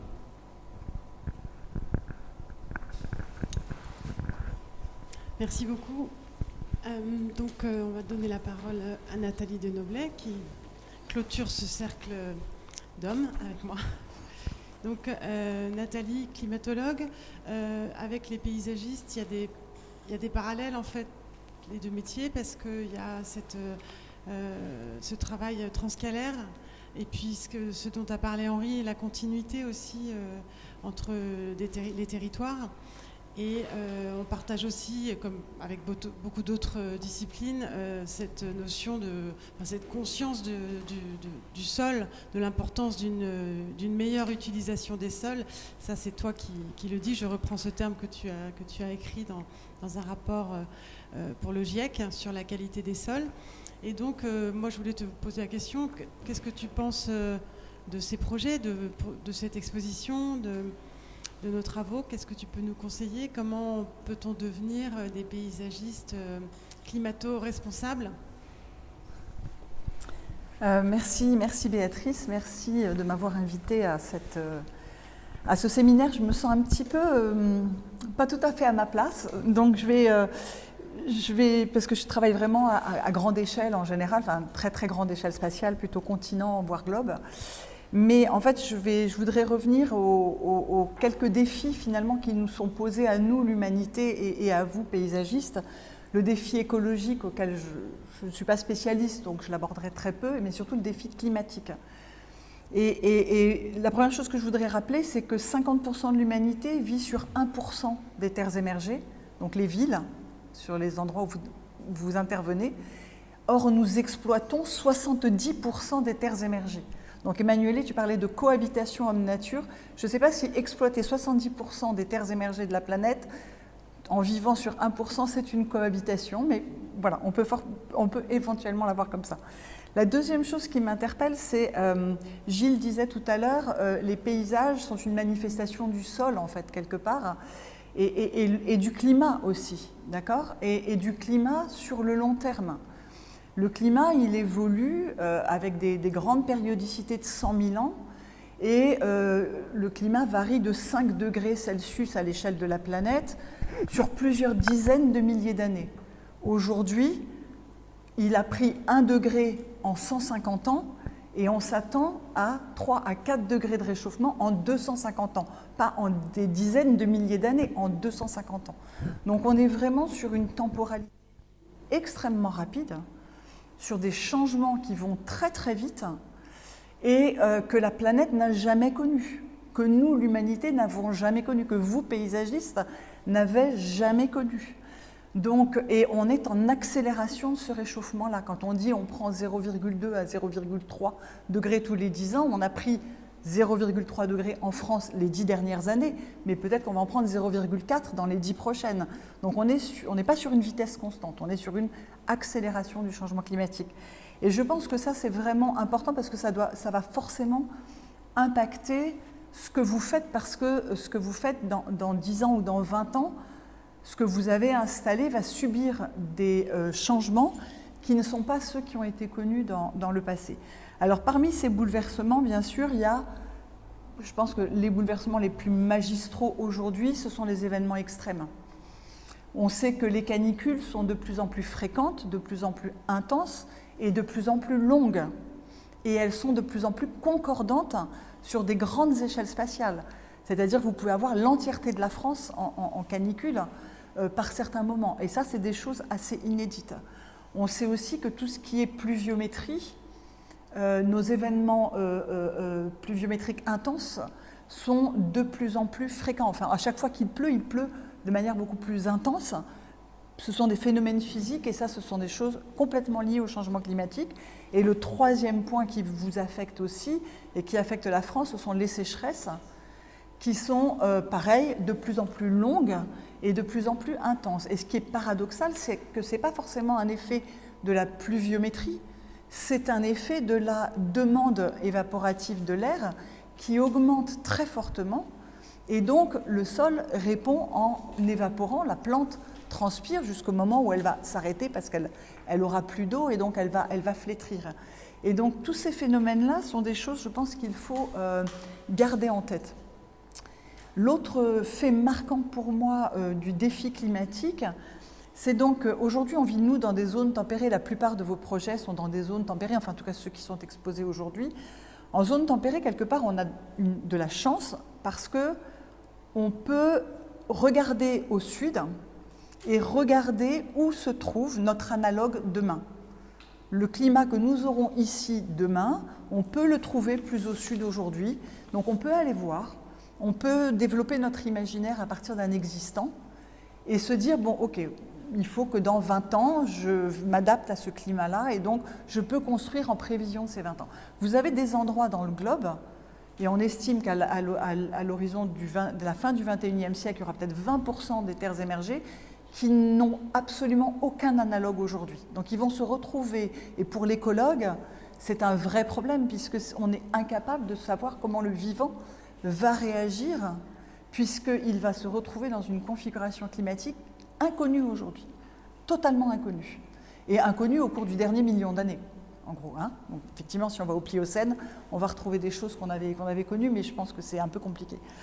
Donc voilà, je pense que c'est vraiment c'est l'ensemble de ces choses-là. Et pour moi, donc ça impose des tas de choses, je pense, sur votre façon de penser vos projets, puisque vous vous installez dans un long terme. Forcément, vous avez envie que vous mettez des strates de végétation, vous vous installez vraiment dans un défi de long terme, et ce défi de long terme, il va subir des choses que vous n'avez pas pu anticiper. Et on revient sur la territorialisation dont vous parliez du changement climatique. Là, on est sur le vrai défi pour le climatologue, puisque vous nous demandez de réfléchir sur des espaces géographiques qui sont petits pour nous, très petits, sur moins d'1% de la planète, alors que nous, on regarde la planète en entier, puis on regarde beaucoup les océans aussi, et ce qui se passe, c'est des vagues de chaleur dans les océans, etc., parce qu'il y en a aussi. Et donc, on est sur une temporalité, et donc vous nous demandez de réfléchir, donc c'est effectivement ce qu'on essaye de faire, mais sur les prochaines décennies et sur des échelles spatiales petites. Donc, quand j'ai été rencontrer Béatrice, c'était mon objectif, c'était de comprendre comment moi, climatologue, je peux apporter une information à votre échelle, même si je ne sais pas si c'est faisable ou pas, mais c'est là-dessus qu'on travaille. Voilà. Après, pour moi, vos projets sont des projets d'adaptation au changement climatique, plus que ce ne sont pas des projets d'atténuation, même si en verdissant, vous pompez du CO2 de l'atmosphère, vous le pompez sur moins de 1% des terres émergées, donc ce n'est pas significatif. Évidemment en termes d'atténuation, même si c'est vertueux. Par contre, vous êtes vraiment, pour moi, sur l'adaptation au changement climatique des milieux de vie, de nos milieux de vie, de nos villes ou de nos zones périurbaines. Et le climatologue sait que, effectivement, l'aménagement du territoire, l'occupation des sols, le type de végétaux que l'on met, les mares, les rivières, etc., joue un rôle sur le confort climatique local et sur l'état de qualité de l'air. Et ce que l'on sait aussi, c'est que ce qui se passe en milieu rural, par l'advection des vents, etc., va influencer la ville de la même façon que la ville va influencer la campagne. On sait très bien que les choux que l'on plante à Grignon souffrent beaucoup plus de la pollution parisienne que les choux que l'on plante sur les toits de l'école AgroParisTech rue Claude Bernard, parce que la pollution va plus vers l'extérieur de la ville que monter sur le toit de l'agro. Donc ce sont des choses un peu paradoxales, mais je pense que penser la connexion extérieure-intérieure, c'est-à-dire penser sur une échelle d'aménagement, sur une échelle encore plus large, en disant quels sont les bénéfices que la ville peut apporter à l'extérieur en termes de climat, et à contrario, est-ce qu'un bon aménagement de mon territoire extérieur va influer sur ma ville, à la limite même sans que j'y touche, à ma ville, ce sont des réflexions que je trouve importantes et qui m'interrogent. Donc ça, c'était pour les échelles spatiales. Alors après, les questions en plus qui m'ont interpellée sur vos projets, parce que vous avez des serres pédagogiques, vous avez des jardins, je pense qu'aujourd'hui, on est dans un monde où la science et la recherche ne doivent pas appartenir qu'aux chercheurs. Donc le chercheur est aussi un citoyen, donc il doit se poser la question de ses actes, mais le citoyen peut devenir un chercheur par le biais des sciences participatives et par le biais de ce qu'il apprend et de ce qu'il voit. Il y a l'Observatoire des saisons qui a été mis en place, où on demande aux citoyens, aux acteurs de donner les dates de floraison des cerisiers qui sont à côté de chez eux, des pommiers. Et le chercheur, ça lui permet d'accumuler une base de données à partir desquelles on recrée des choses. Donc pour moi, je pense que vos projets peuvent justement aider à ce genre de choses, c'est cette réappropriation de la science par le citoyen, et pas des choses comme on entend aujourd'hui en disant mais les chercheurs ils ne savent pas ce qu'ils disent sur la crise de la Covid, ils ne savent pas ce qu'ils racontent, ils sont en désaccord. Non, les chercheurs ne sont pas en désaccord. La recherche, c'est des hypothèses, des essais, des erreurs, on change d'hypothèse, voilà. Et le citoyen, il expérimente aussi ça à travers vos projets. Vous expérimentez ça. Donc pour moi, il y a un travail là-dessus. Et le dernier point sur vos projets, c'est peut-être aussi de donner à voir des solutions qui marchent. C'est-à-dire dans ce que vous faites, vous parlez aussi de vous réapproprier finalement l'écoulement naturel de la Seine. Voilà, et des projets où vous redonnez au vivant sa place, et ça marche. Et quand ça marche, il faut le dire, il faut le donner à voir, parce que la réplication de tout ça, à grande échelle, dans d'autres pays, dans d'autres régions, sont des choses qui sont importantes. Merci beaucoup. Merci à tous pour ce tour de table très organisé. Maintenant, peut-être entre vous, il y a beaucoup de liberté. Est-ce que l'un d'entre vous a poser une question à quelqu'un ou autre? Je vais faire une petite réponse là. J'ai trouvé tout ce qui a été dit très intéressant, et sur les questions climatiques, étant géologue de formation, j'ai pas trop de soucis pour réfléchir à des échelles de temps qui dépassent largement les millions d'années et l'échelle planétaire. D'ailleurs, j'aime beaucoup ce qui a été dit sur la vitesse du changement climatique à venir. Moi, les glaciations, je sais les observer dans la nature, parce que je l'ai appris à l'université en géologie. Et aujourd'hui, c'est vrai que le changement climatique, il est hyper violent en termes de temporalité. Et il ne faut pas oublier que la crise biologique, la destruction de la biodiversité, c'est exactement la même chose. On a une perte de biodiversité qui est en termes de vitesse incomparable avec tout ce qu'on a pu observer dans les roches en géologie. Donc on est dans la 6e crise biologique, mais les précédentes, elles ont pris quelques dizaines de milliers d'années, voire plutôt des millions d'années. Aujourd'hui, on parle en centaines d'années. Alors, il se trouve qu'il y a quelques jours, il y a le film de Yann Arthus Bertrand qui est passé avec un chiffre à la fin qui fait très peur, qui nous dit voilà, 70% du vivant a été éradiqué ces dernières années. Je vais vous prendre un chiffre du ministère de l'écologie. Sur les chauves-souris, c'est un prédateur qui est fondamental dans nos écosystèmes métropolitains, parce que lui, il régule l'ensemble des insectes, et quand vous avez plus de chauves-souris, c'est qu'à un moment donné, vous avez plus le prédateur qui va réguler les insectes, alors soit parce qu'il n'a pas assez à manger, soit parce qu'on a détruit son habitat. Mais dans les deux cas, c'est catastrophique, et on a perdu en 10 ans, entre 2006 et 2016, 34% ou 38% des effectifs de chauves-souris en 10 ans. C'est-à-dire que quand on a commencé le projet de carrière sous Poissy dans les années 2008, et quand on le voit aujourd'hui, il faut se dire que dans le territoire national, on a 30% de chauves-souris en moins, et donc on a 30% des prédateurs, de régulateurs des insectes en moins. Et c'est extrêmement rapide, et donc c'est extrêmement grave. Donc il y a deux problèmes qui sont conjoints. La biodiversité, en fait, le cycle du carbone, il passe par le vivant très largement. Et regarder le changement climatique sans regarder la perte de biodiversité, c'est une erreur. Dans l'autre sens, bien sûr, c'est la même chose. Et puis je voudrais juste faire une dernière chose sur justement cette relation entre le changement climatique et la biodiversité. Il ne faut pas oublier que dans l'ensemble des millions d'années du développement des écosystèmes terrestres, la nature a stocké beaucoup de carbone.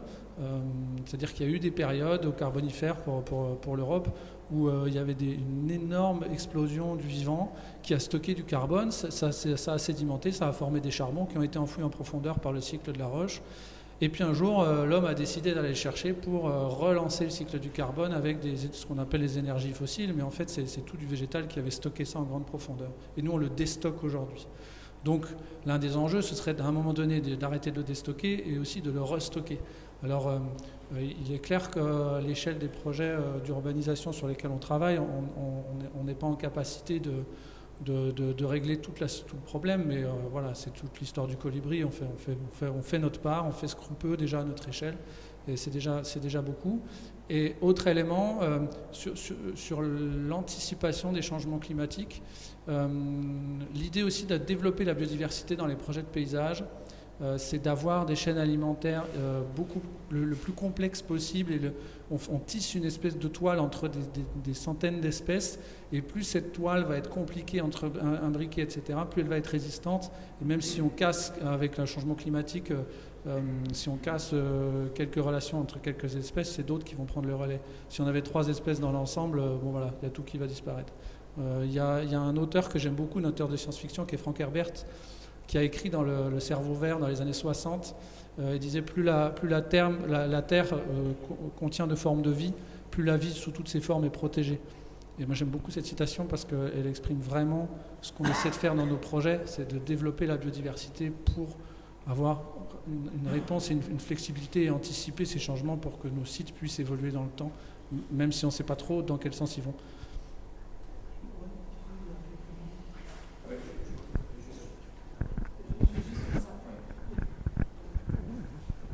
De manière plus générale, moi, ce qui m'a passionné dans cet échange, peut-être dans ce séminaire dont vous parliez, c'est en fait l'illustration du besoin impérieux qu'on a de travailler tous ensemble. C'est-à-dire qu'on a besoin de convoquer des scientifiques qui réfléchissent au long terme à large échelle.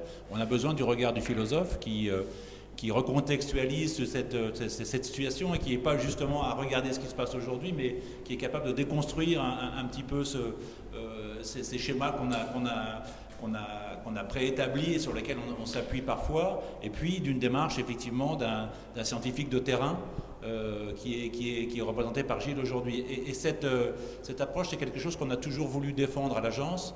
On avait une phrase à une époque où on disait on n'est pas dans l'addition des regards, on est dans une espèce d'approche liquide du savoir, c'est-à-dire qu'on est dans les mélanges, on est dans la capacité à la fois d'écoute mais aussi d'échange. C'est-à-dire qu'on doit être en capacité d'accepter le regard, la critique, d'autres manières de penser, d'autres manières de voir les choses, et la réussite, ça sera quand on arrivera à intégrer ces dimensions au sein d'un projet. Et effectivement, ce débat qu'on a aujourd'hui sur ces projets, je le rappelle, qui sont des projets à la fois qui sont issus de la sédimentation de l'ensemble des projets de l'agence qu'on développe depuis 30 ans, mais qui sont tous l'expression, ils ont une espèce de point commun qui tout à coup apparaît avec ce regard en couple. C'est-à-dire que le fait de changer, d'avoir ce regard transversal dessus-dessous, mais en même temps longitudinal, où on va aller chercher des compétences qui sont des compétences parfois qui pourraient être incongrues, parfois ne pas s'adapter. Je trouve que ce qui est extrêmement intéressant ici, c'est effectivement le besoin qu'on a, nous, en tout cas l'injonction qui est faite aux paysagistes, d'embrasser l'ensemble de ces problématiques au-delà de ce qu'a cité Olivier tout à l'heure, d'espèce de se limiter à une espèce de discours ou d'esthétisation de l'espace. On voit bien que les sujets qui doivent être abordés sont extrêmement importants. Et pour revenir sur ce que vous disiez sur le citoyen-chercheur, ce qui se fait au niveau du parc du Peuple de l'Herbe, il y a une espèce de convention avec l'OPI et le Muséum d'histoire naturelle, et effectivement, chaque visiteur peut prendre en photo telle plante, tel insecte, le rapporter, et tout à coup ça va alimenter des bases de données, c'est-à-dire qu'on va profiter du fameux outil technologique dont parlait tout à l'heure Emmanuel, et on va s'en servir pour effectivement alimenter en données ce qui serait impossible à faire, c'est-à-dire envoyer des gens de manière permanente à faire des relevés. Et ça, je trouve ça extrêmement intéressant, le décloisonnement où effectivement le chercheur devient citoyen, le citoyen devient chercheur, le citoyen devient aussi un peu philosophe, et tout ça c'est effectivement, moi je trouve extrêmement passionnant pour les années futures, et la manière dont on va pouvoir inscrire nos projets à venir dans cette compréhension et dans cette intégration des différents savoirs.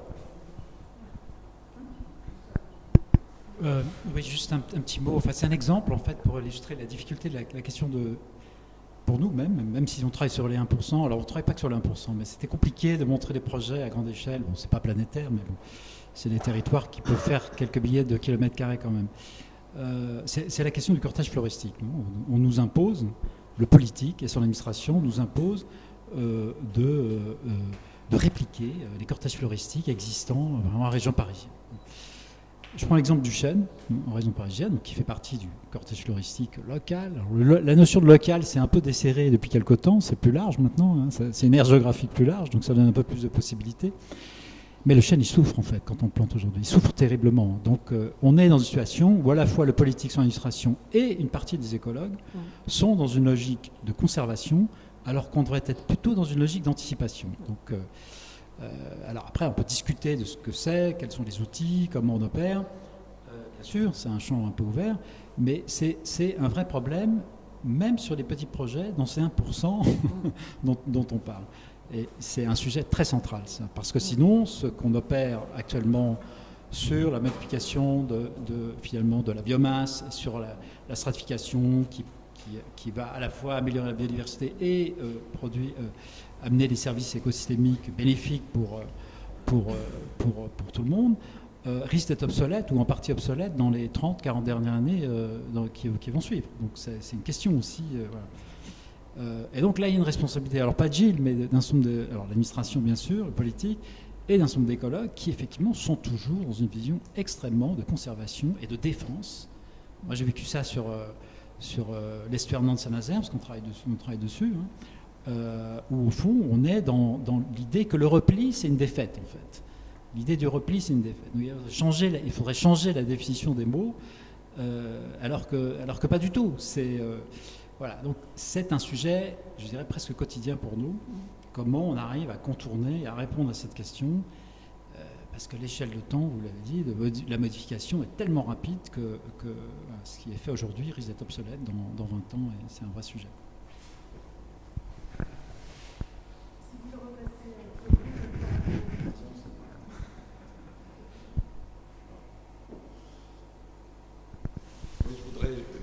Je trouve absolument passionnante cette discussion, passionnant de vous écouter. Je voudrais juste terminer sur deux notions, le mouvement et la diversité.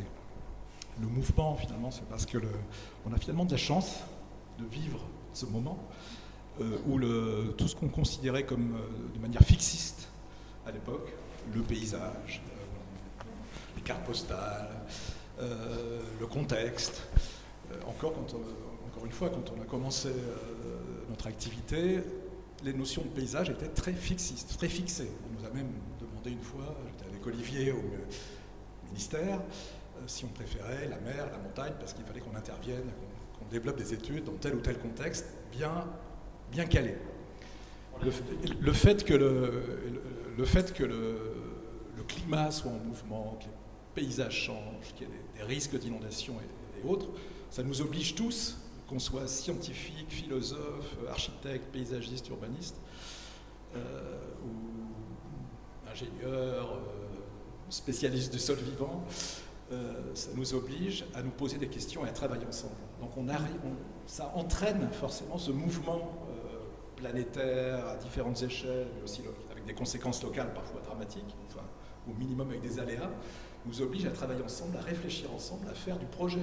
J'aimerais bien aussi revenir à ce mot de projet, parce qu'on anticipe, donc faire projeter ensemble ce qui peut se passer et travailler au bénéfice de nos villes, de nos lieux d'habitation, à réinventer la notion aussi d'infrastructure. Jusqu'à aujourd'hui, les infrastructures, les VRD, voiries, réseaux divers, tout était bien calé aussi avec l'eau mise en tuyaux, enfin les différents fluides éjectés par des tuyaux dans les fleuves et ensuite dans nos océans. Comment réinventer l'ensemble de ce processus par une nouvelle infrastructure, une infrastructure des sols vivants, des milieux vivants. Et ça, c'est complètement passionnant aujourd'hui. C'est un travail ouvert, c'est pour cette raison que vous êtes tous invités aujourd'hui et qu'on essaie de faire en sorte, sur chacun des projets de l'Agence Terre, d'avoir finalement ces regards acérés dans différents domaines pour s'adapter, pour imaginer le futur.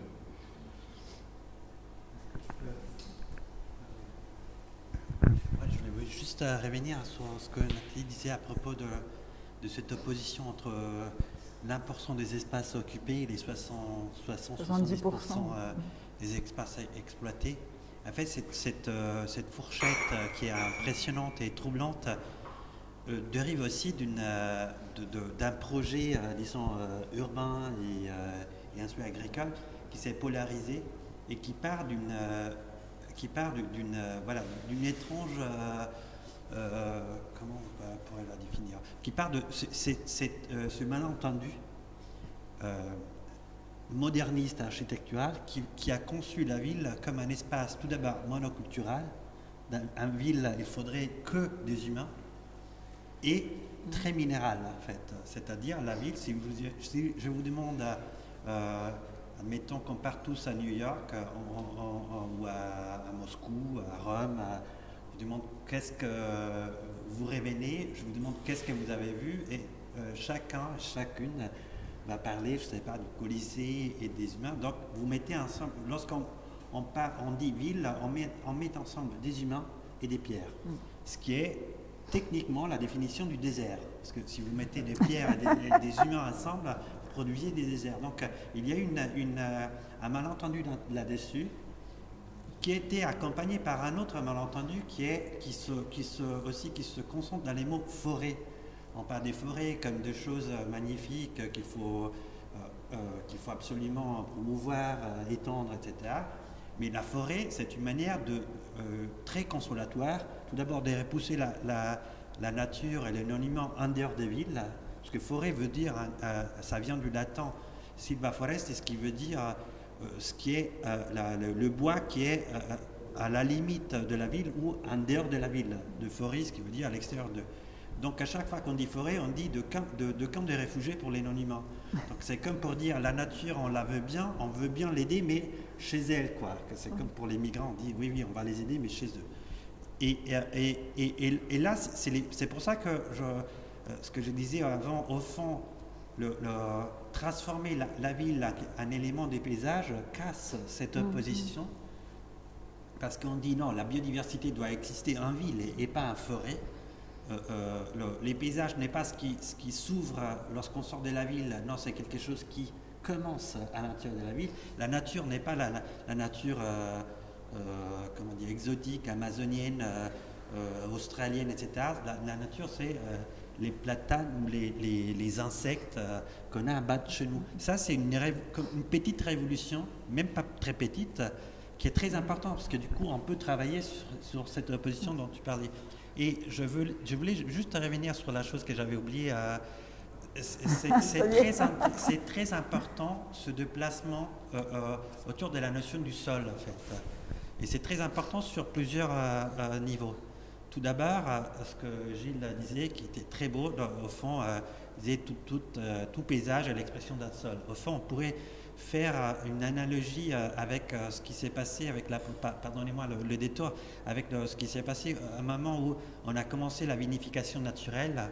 On s'est rendu compte qu'un vin n'est pas juste l'expression de, je sais pas, d'un goût qui était les mêmes depuis 60 ans, c'est l'expression extrêmement précise du paysage, du terroir, et donc des variations saisonnales en fait de ce.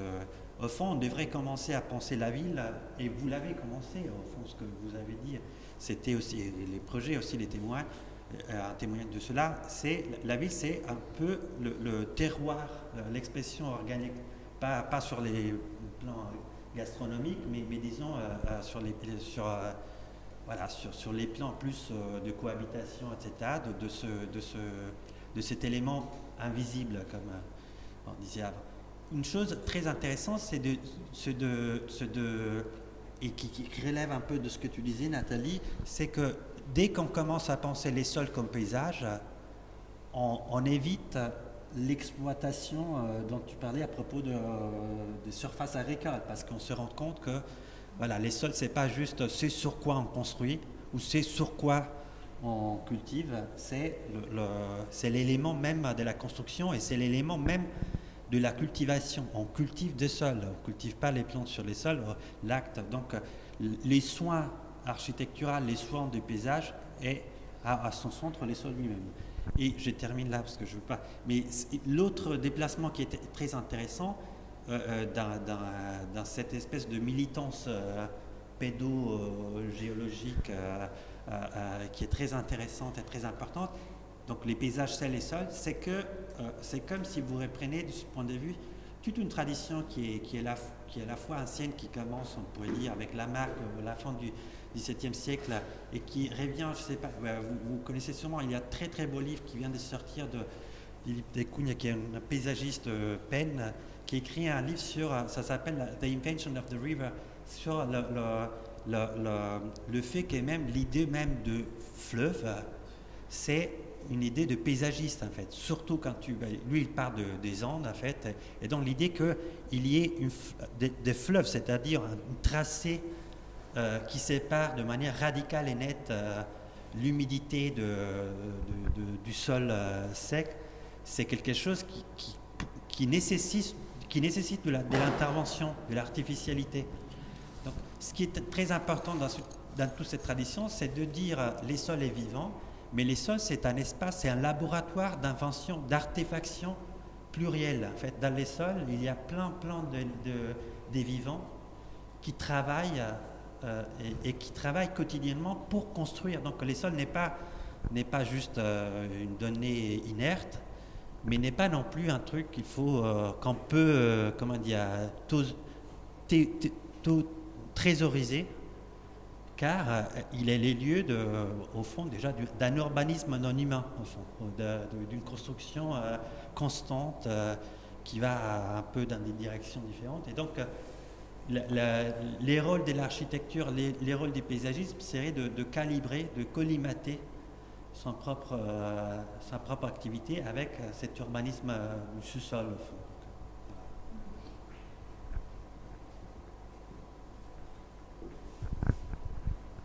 Merci, c'est passionnant. Donc on a 2 questions qui nous viennent de la salle. Karima, viens te mettre ici. Merci.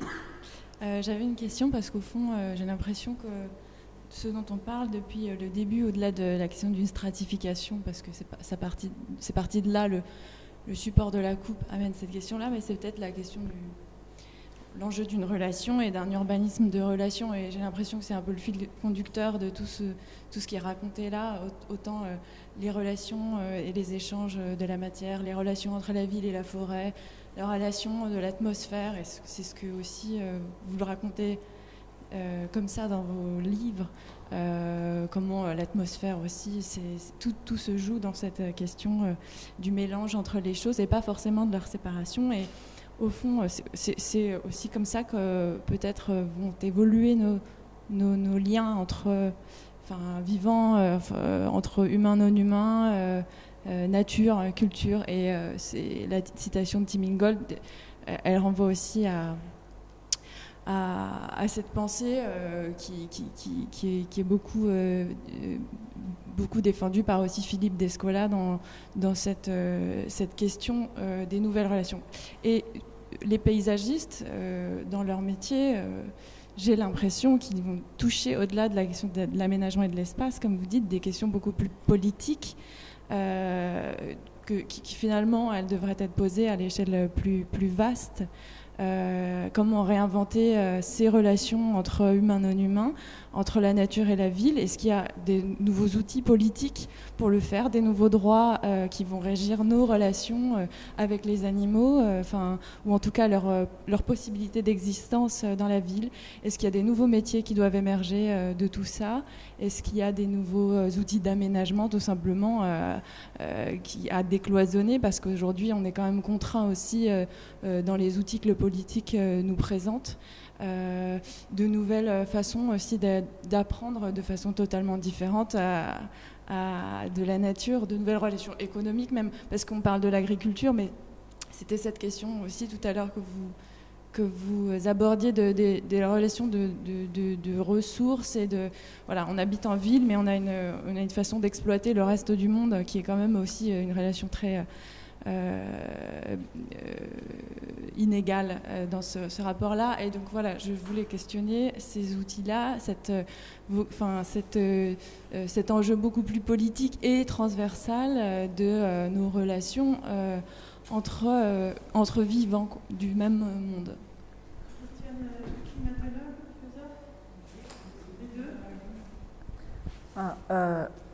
C'est bon, c'est une question, je ne suis pas sûre qu'un climatologue soit capable de répondre à ce genre de questions. On est assez proche de nos chiffres. Je pense que la question pour moi du changement climatique, alors oui, la question du changement climatique, c'est vraiment, et du changement écologique, donc je suis d'accord avec Gilles, la biodiversité et climat, en fait, ils sont très liés. Leur perturbation a une même origine, l'homme, et ensuite ils interagissent en s'amplifiant l'un l'autre. Je pense que la question de la vision systémique, en fait, c'est ce que vous proposez, elle est vraiment fondamentale. La question du politique, moi j'irais au-delà du politique, c'est-à-dire je pense qu'on est à l'aube d'une révolution sociétale. On ne peut absolument pas continuer à vivre pendant très longtemps, j'ai cru qu'on pouvait continuer à croître et que la décroissance, c'était un peu les alarmistes. Et aujourd'hui, j'y crois plus du tout. Je pense que si on ne réapprend pas à vivre autrement, et je pense qu'à travers vos projets où vous disiez que justement la chose importante pour vous, c'était de se réapproprier son espace et de se réapproprier le plaisir de vivre et de descendre de chez soi et d'être heureux d'être là et pas forcément d'avoir envie d'aller prendre l'avion pour aller à l'autre bout du monde. Et je pense que ça, c'est fondamental parce que le transport, c'est quand même une part énorme, notre transport, qu'il soit quotidien ou pour nos vacances, c'est une part énorme des émissions de gaz à effet de serre. Si on veut enrayer le réchauffement climatique, il faut qu'on soit à zéro émission nette entre 2040 et 2050. Et donc zéro émission nette, ça veut dire faire en fait chaque année ce qu'on a fait là aujourd'hui, cette année, grâce au Covid, enfin grâce avec des guillemets, d'accord. La Covid, c'est 6%. Là, on a fait à peu près, les chiffres qui m'ont été donnés hier, c'est 6% de diminution des émissions mondiales de CO2 en 2020. D'accord. Et en fait, il faut qu'on fasse à peu près 4,5 à 5% par an tous les ans jusqu'en 2040 à peu près, 2050, pour arriver aux zéro émission nette. Alors ce que disait Gilles, si on peut enfouir, ça serait très bien. Si on peut pomper et remettre le carbone d'où on l'a pris, c'est une bonne chose. Mais donc je pense moi je vais au-delà du politique. Je pense que c'est nous qui faisons pression, c'est nous qui élisons nos politiciens. Eux, ils répondent un peu à la demande avec ce qu'ils font. Je pense qu'aujourd'hui, on leur casse beaucoup de sucre sur le dos. Mais gérer une pandémie comme celle qu'on vit, ça doit être tout juste infernal. Je pense qu'ils ne doivent plus dormir de la nuit, c'est même pas possible. Quelle que soit la décision qu'ils prennent, de toute façon, ça va mécontenter quelqu'un. Donc je pense que c'est nous, c'est la société, c'est chacun de nous. En fait, chaque personne, chaque chose qu'on fait compte. Et on doit tous évoluer. Donc se reconnecter à la nature, recomprendre le fonctionnement du vivant, recomprendre notre interaction avec l'extérieur de nos murs et repenser nos modes de vie en entier. Et donc c'est la vision systémique, c'est la reconnexion, et je pense que vos projets vont vraiment pour moi dans ce sens-là, parce que vous cherchez à faire cette reconnexion à votre échelle et à l'échelle de toute façon de l'individu. Donc c'est l'échelle qu'on a besoin de ressentir nous, parce que l'individu, il est incapable de voir le globe et il est incapable de voir, enfin, c'est 5 degrés pour vous de réchauffement ou de refroidissement, ça ne représente rien. Mais en fait, 5 degrés plus froid, c'est le dernier maximum glaciaire. Et le dernier maximum glaciaire, c'est 120 mètres de niveau marin en dessous d'aujourd'hui. La grotte Cosquer, on y rentre en plongeant à 70 mètres sous l'eau, hors de l'eau, pingouins et phoques en Méditerranée, 3 km de glace sur l'Alaska, le Groenland et l'Angleterre, 3 km d'épaisseur de glacier. C'est un monde qu'on ne connaît pas, c'est 5 degrés plus froid. Et là, on parle de 5 degrés plus chaud, donc c'est un monde qu'on ne connaît pas. Donc pour moi, ce n'est pas que le politique, c'est vraiment toute la société, c'est chacun de nous, à tous nos individus, d'où l'importance de ce cénacle, quelque part, et que tout le monde se parle, le philosophe parce qu'il a sa conception de l'humanité, le géologue parce qu'il a la connaissance des temps anciens du sol et comment les choses se sont formées, le climatologue parce qu'il voit les masses d'air bouger, et vous parce que vous savez comment finalement les gens se perçoivent et vivent et ce qui est important pour eux. Donc je pense que c'est... Enfin, je ne sais pas si ça répond à votre question, je suis un peu partie. Mais voilà.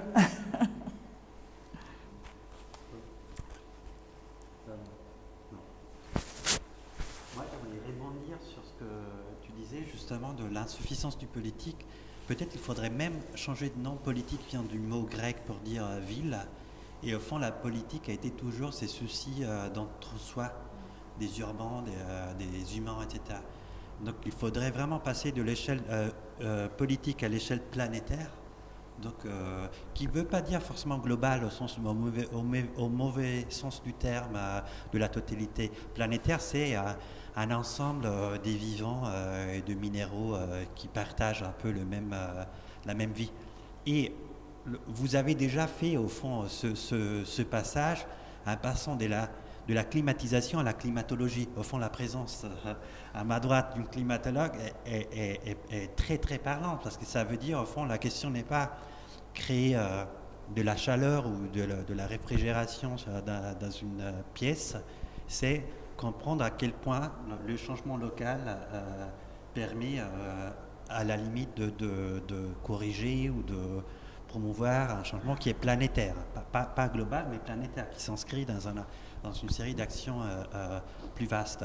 Et ça, c'est les tournants absolument central.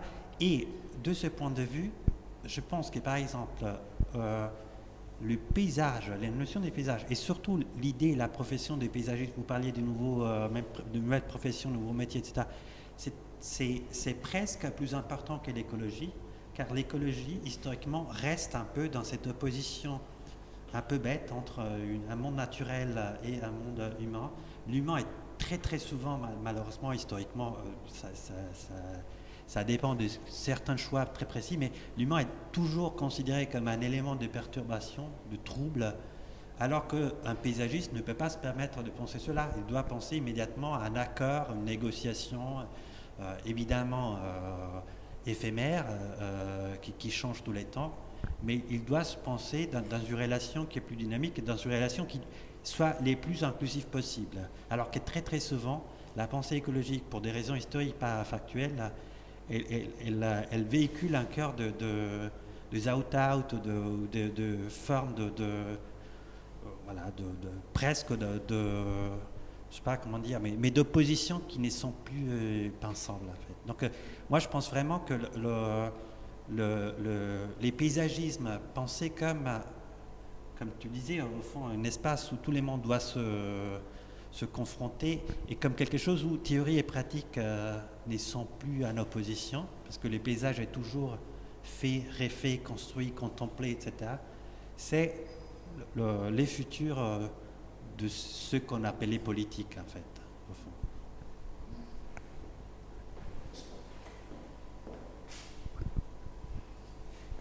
Merci. Ça fait une très bonne conclusion un petit peu de tout ce débat, je trouve. On a deux questions du coup qui viennent des internautes, enfin de notre public virtuel. Karima. Je pense qu'il y avait une question sur historique pour vous, l'agence Terre. À quel moment vous avez commencé à observer cette scission dans le monde du paysage où on s'est mis à s'intéresser plus à l'approche systémique et au sol? Et finalement, est-ce que vous, maintenant, vous percevez, enfin ça c'est mon extension de question, vous percevez davantage votre rôle politique presque, je renvoie toujours au politique, mais dans ce monde de l'aménagement, de l'urbanisme et de l'écologie?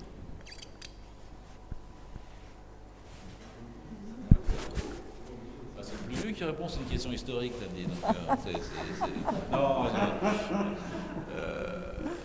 Cette question du sol, peut-être que l'étude qu'on a menée ensemble sur on a parlé tout à l'heure de la Guyane, qui est une expérience un peu fondatrice pour nous, parce qu'elle a croisé effectivement, elle nous a permis d'aborder l'échelle territoriale et le projet de paysage inscrit dans une situation où effectivement on n'était plus au climat tempéré, on était dans un climat dans lequel les manifestations climatiques étaient en tout cas était beaucoup plus importante, parce qu'on avait, on avait 4 mètres d'eau à gérer par an, alors qu'à Paris on gérait difficilement 75 cm, et qu'effectivement on avait un sol qui absorbait peu, on avait l'influence des marées, on avait une espèce de géographie extrêmement, pas spectaculaire mais extrêmement prégnante.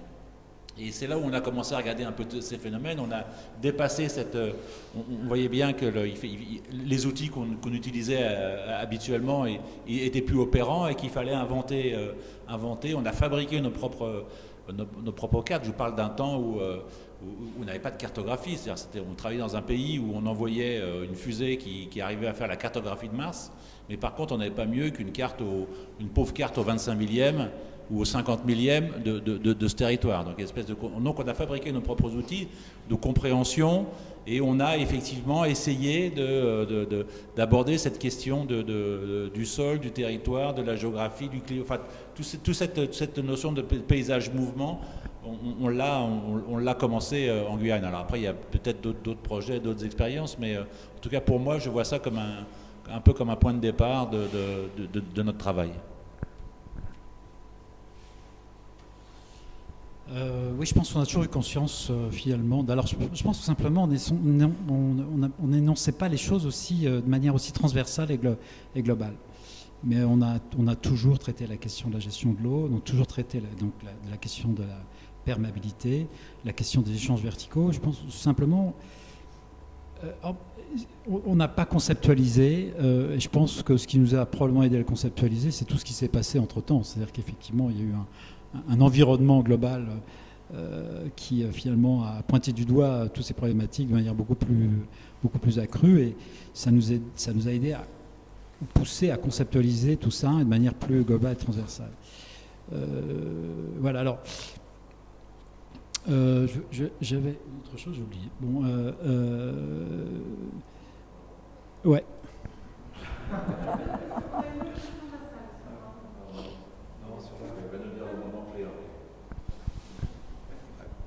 Il est vieux le moment clé, hein, encore une fois.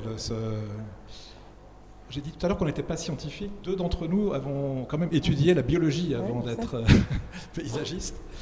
Et quand on commence par étudier effectivement le monde du vivant, donc ça s'appelait à l'époque la science de la nature et de la vie. Magnifique comme thème. On n'est pas sorti depuis, hein, d'ailleurs. On étudie finalement, y compris au niveau planétaire, que l'ensemble fonctionne, enfin en tout cas est structuré comme la Terre est structurée comme un oignon, finalement, avec des couches différentes, variées. Quand on continue à travailler le paysage, on voit des couches un peu partout, finalement. On voit le couvert végétal comme une nouvelle strate, le sol lui-même comme une strate, évidemment, qui s'imbibe d'oxygène et qui est le siège du vivant. On voit les nuages comme une nouvelle couche. Donc en fait, on a très vite parlé, non pas du sol, mais entre nous, on parlait de strates, de stratification. Ça nous permettait d'englober tout le système vivant, donc physique, je dirais, et d'englober y compris le visible et l'invisible. Et donc, dans cette approche par strates, on a petit à petit focalisé sur une des strates, effectivement, le sol vivant, qui nous paraissait être justement le socle à la fois de la vie et le socle des villes. Et ça nous a permis d'avancer dans les projets. J'ai retrouvé. En fait, la question du design, finalement, parce que nous, on est arrivé dans une période où, notamment dans tout le monde anglo-saxon qui nous entourait, où en fait, la question du dessin, de la forme était une finalité, vraiment. Une finalité, c'est ça. Nous, on a toujours eu, ça n'a jamais été une finalité, même si tout est très dessiné sur nos projets, ça n'a jamais été une finalité. On a d'abord pleinement conscience du rôle social de l'espace, en général, l'espace public en particulier, et même, je pense, du rôle de l'importance environnementale. Encore une fois, on ne conceptualisait pas de manière aussi transversale les choses. Mais ce qui peut-être nous a singularisé dès le début, c'est le fait que la question du design n'a jamais été une finalité pour nous. Oui, juste si on parlait d'un moment un peu clé, il y a le premier ouvrage qu'on a publié s'appelait Eau, strates et horizon. Pour revenir à ce dont on en a parlé d'eau, on a parlé de strates, et ce qui nous avait fasciné dans le mot horizon, c'est qu'effectivement c'est à la fois un terme qui est utilisé par le géologue, parce qu'on parle d'horizon géologique, et c'est un terme utilisé par le paysage. Et effectivement, c'est peut-être là qu'on a commencé à non pas conceptualiser, parce que c'est difficile à la fois de pédaler et de se regarder pédaler, mais on était dans une volonté de répondre aux demandes, mais c'est cette idée de mélanger déjà et d'introduire cette question de la stratégie de la coupe qui est aujourd'hui illustrée. On a trouvé de nouveaux médias, de nouvelles manières d'exprimer cette question de la mise en continuité du dessous et du dessous. C'était effectivement déjà dans cet ouvrage. Très bien, merci à tous. Alors on va clôturer donc notre live. Merci, moi j'ai envie de vous applaudir, mais on n'a pas tellement de public, donc je vous applaudis virtuellement. C'est vrai qu'on termine en plus un peu ce débat avec cette idée aussi que le paysage, notre métier, cette complexité de notion de paysage, que finalement vraiment plus que tout, il faut qu'on la partage et on le fait, et il faut qu'on continue à le faire encore plus et plus nombreux, donc c'est pour tout le monde. Et merci à tous, merci à la galerie. Simplement pour dire aussi que cette exposition, du coup, pour ceux qui ne l'ont pas vue, il faut venir la voir. C'est ouvert tous les jours de 11h jusqu'en période de couvre. On suit aussi les horaires des couvre-feux, mais à partir de 12h, du mardi au samedi. Et puis, s'il y a d'autres questions qu'on n'a pas pu traiter, on pourra peut-être les traiter par ailleurs. Vous pouvez appeler à l'agence Terre. Voilà. Merci encore. La prochaine expérience de paysage, donc le mois prochain, on va essayer de refaire un format comme ça de live, et cette fois avec des très jeunes paysagistes qui sont en train de passer leur diplôme en fait. Ce sera entre guillemets une expérience de paysage, ou alors plutôt place aux jeunes par leur demander ce qu'ils pensent, ce qu'ils ont envie de faire, quels sont leurs sujets. Voilà.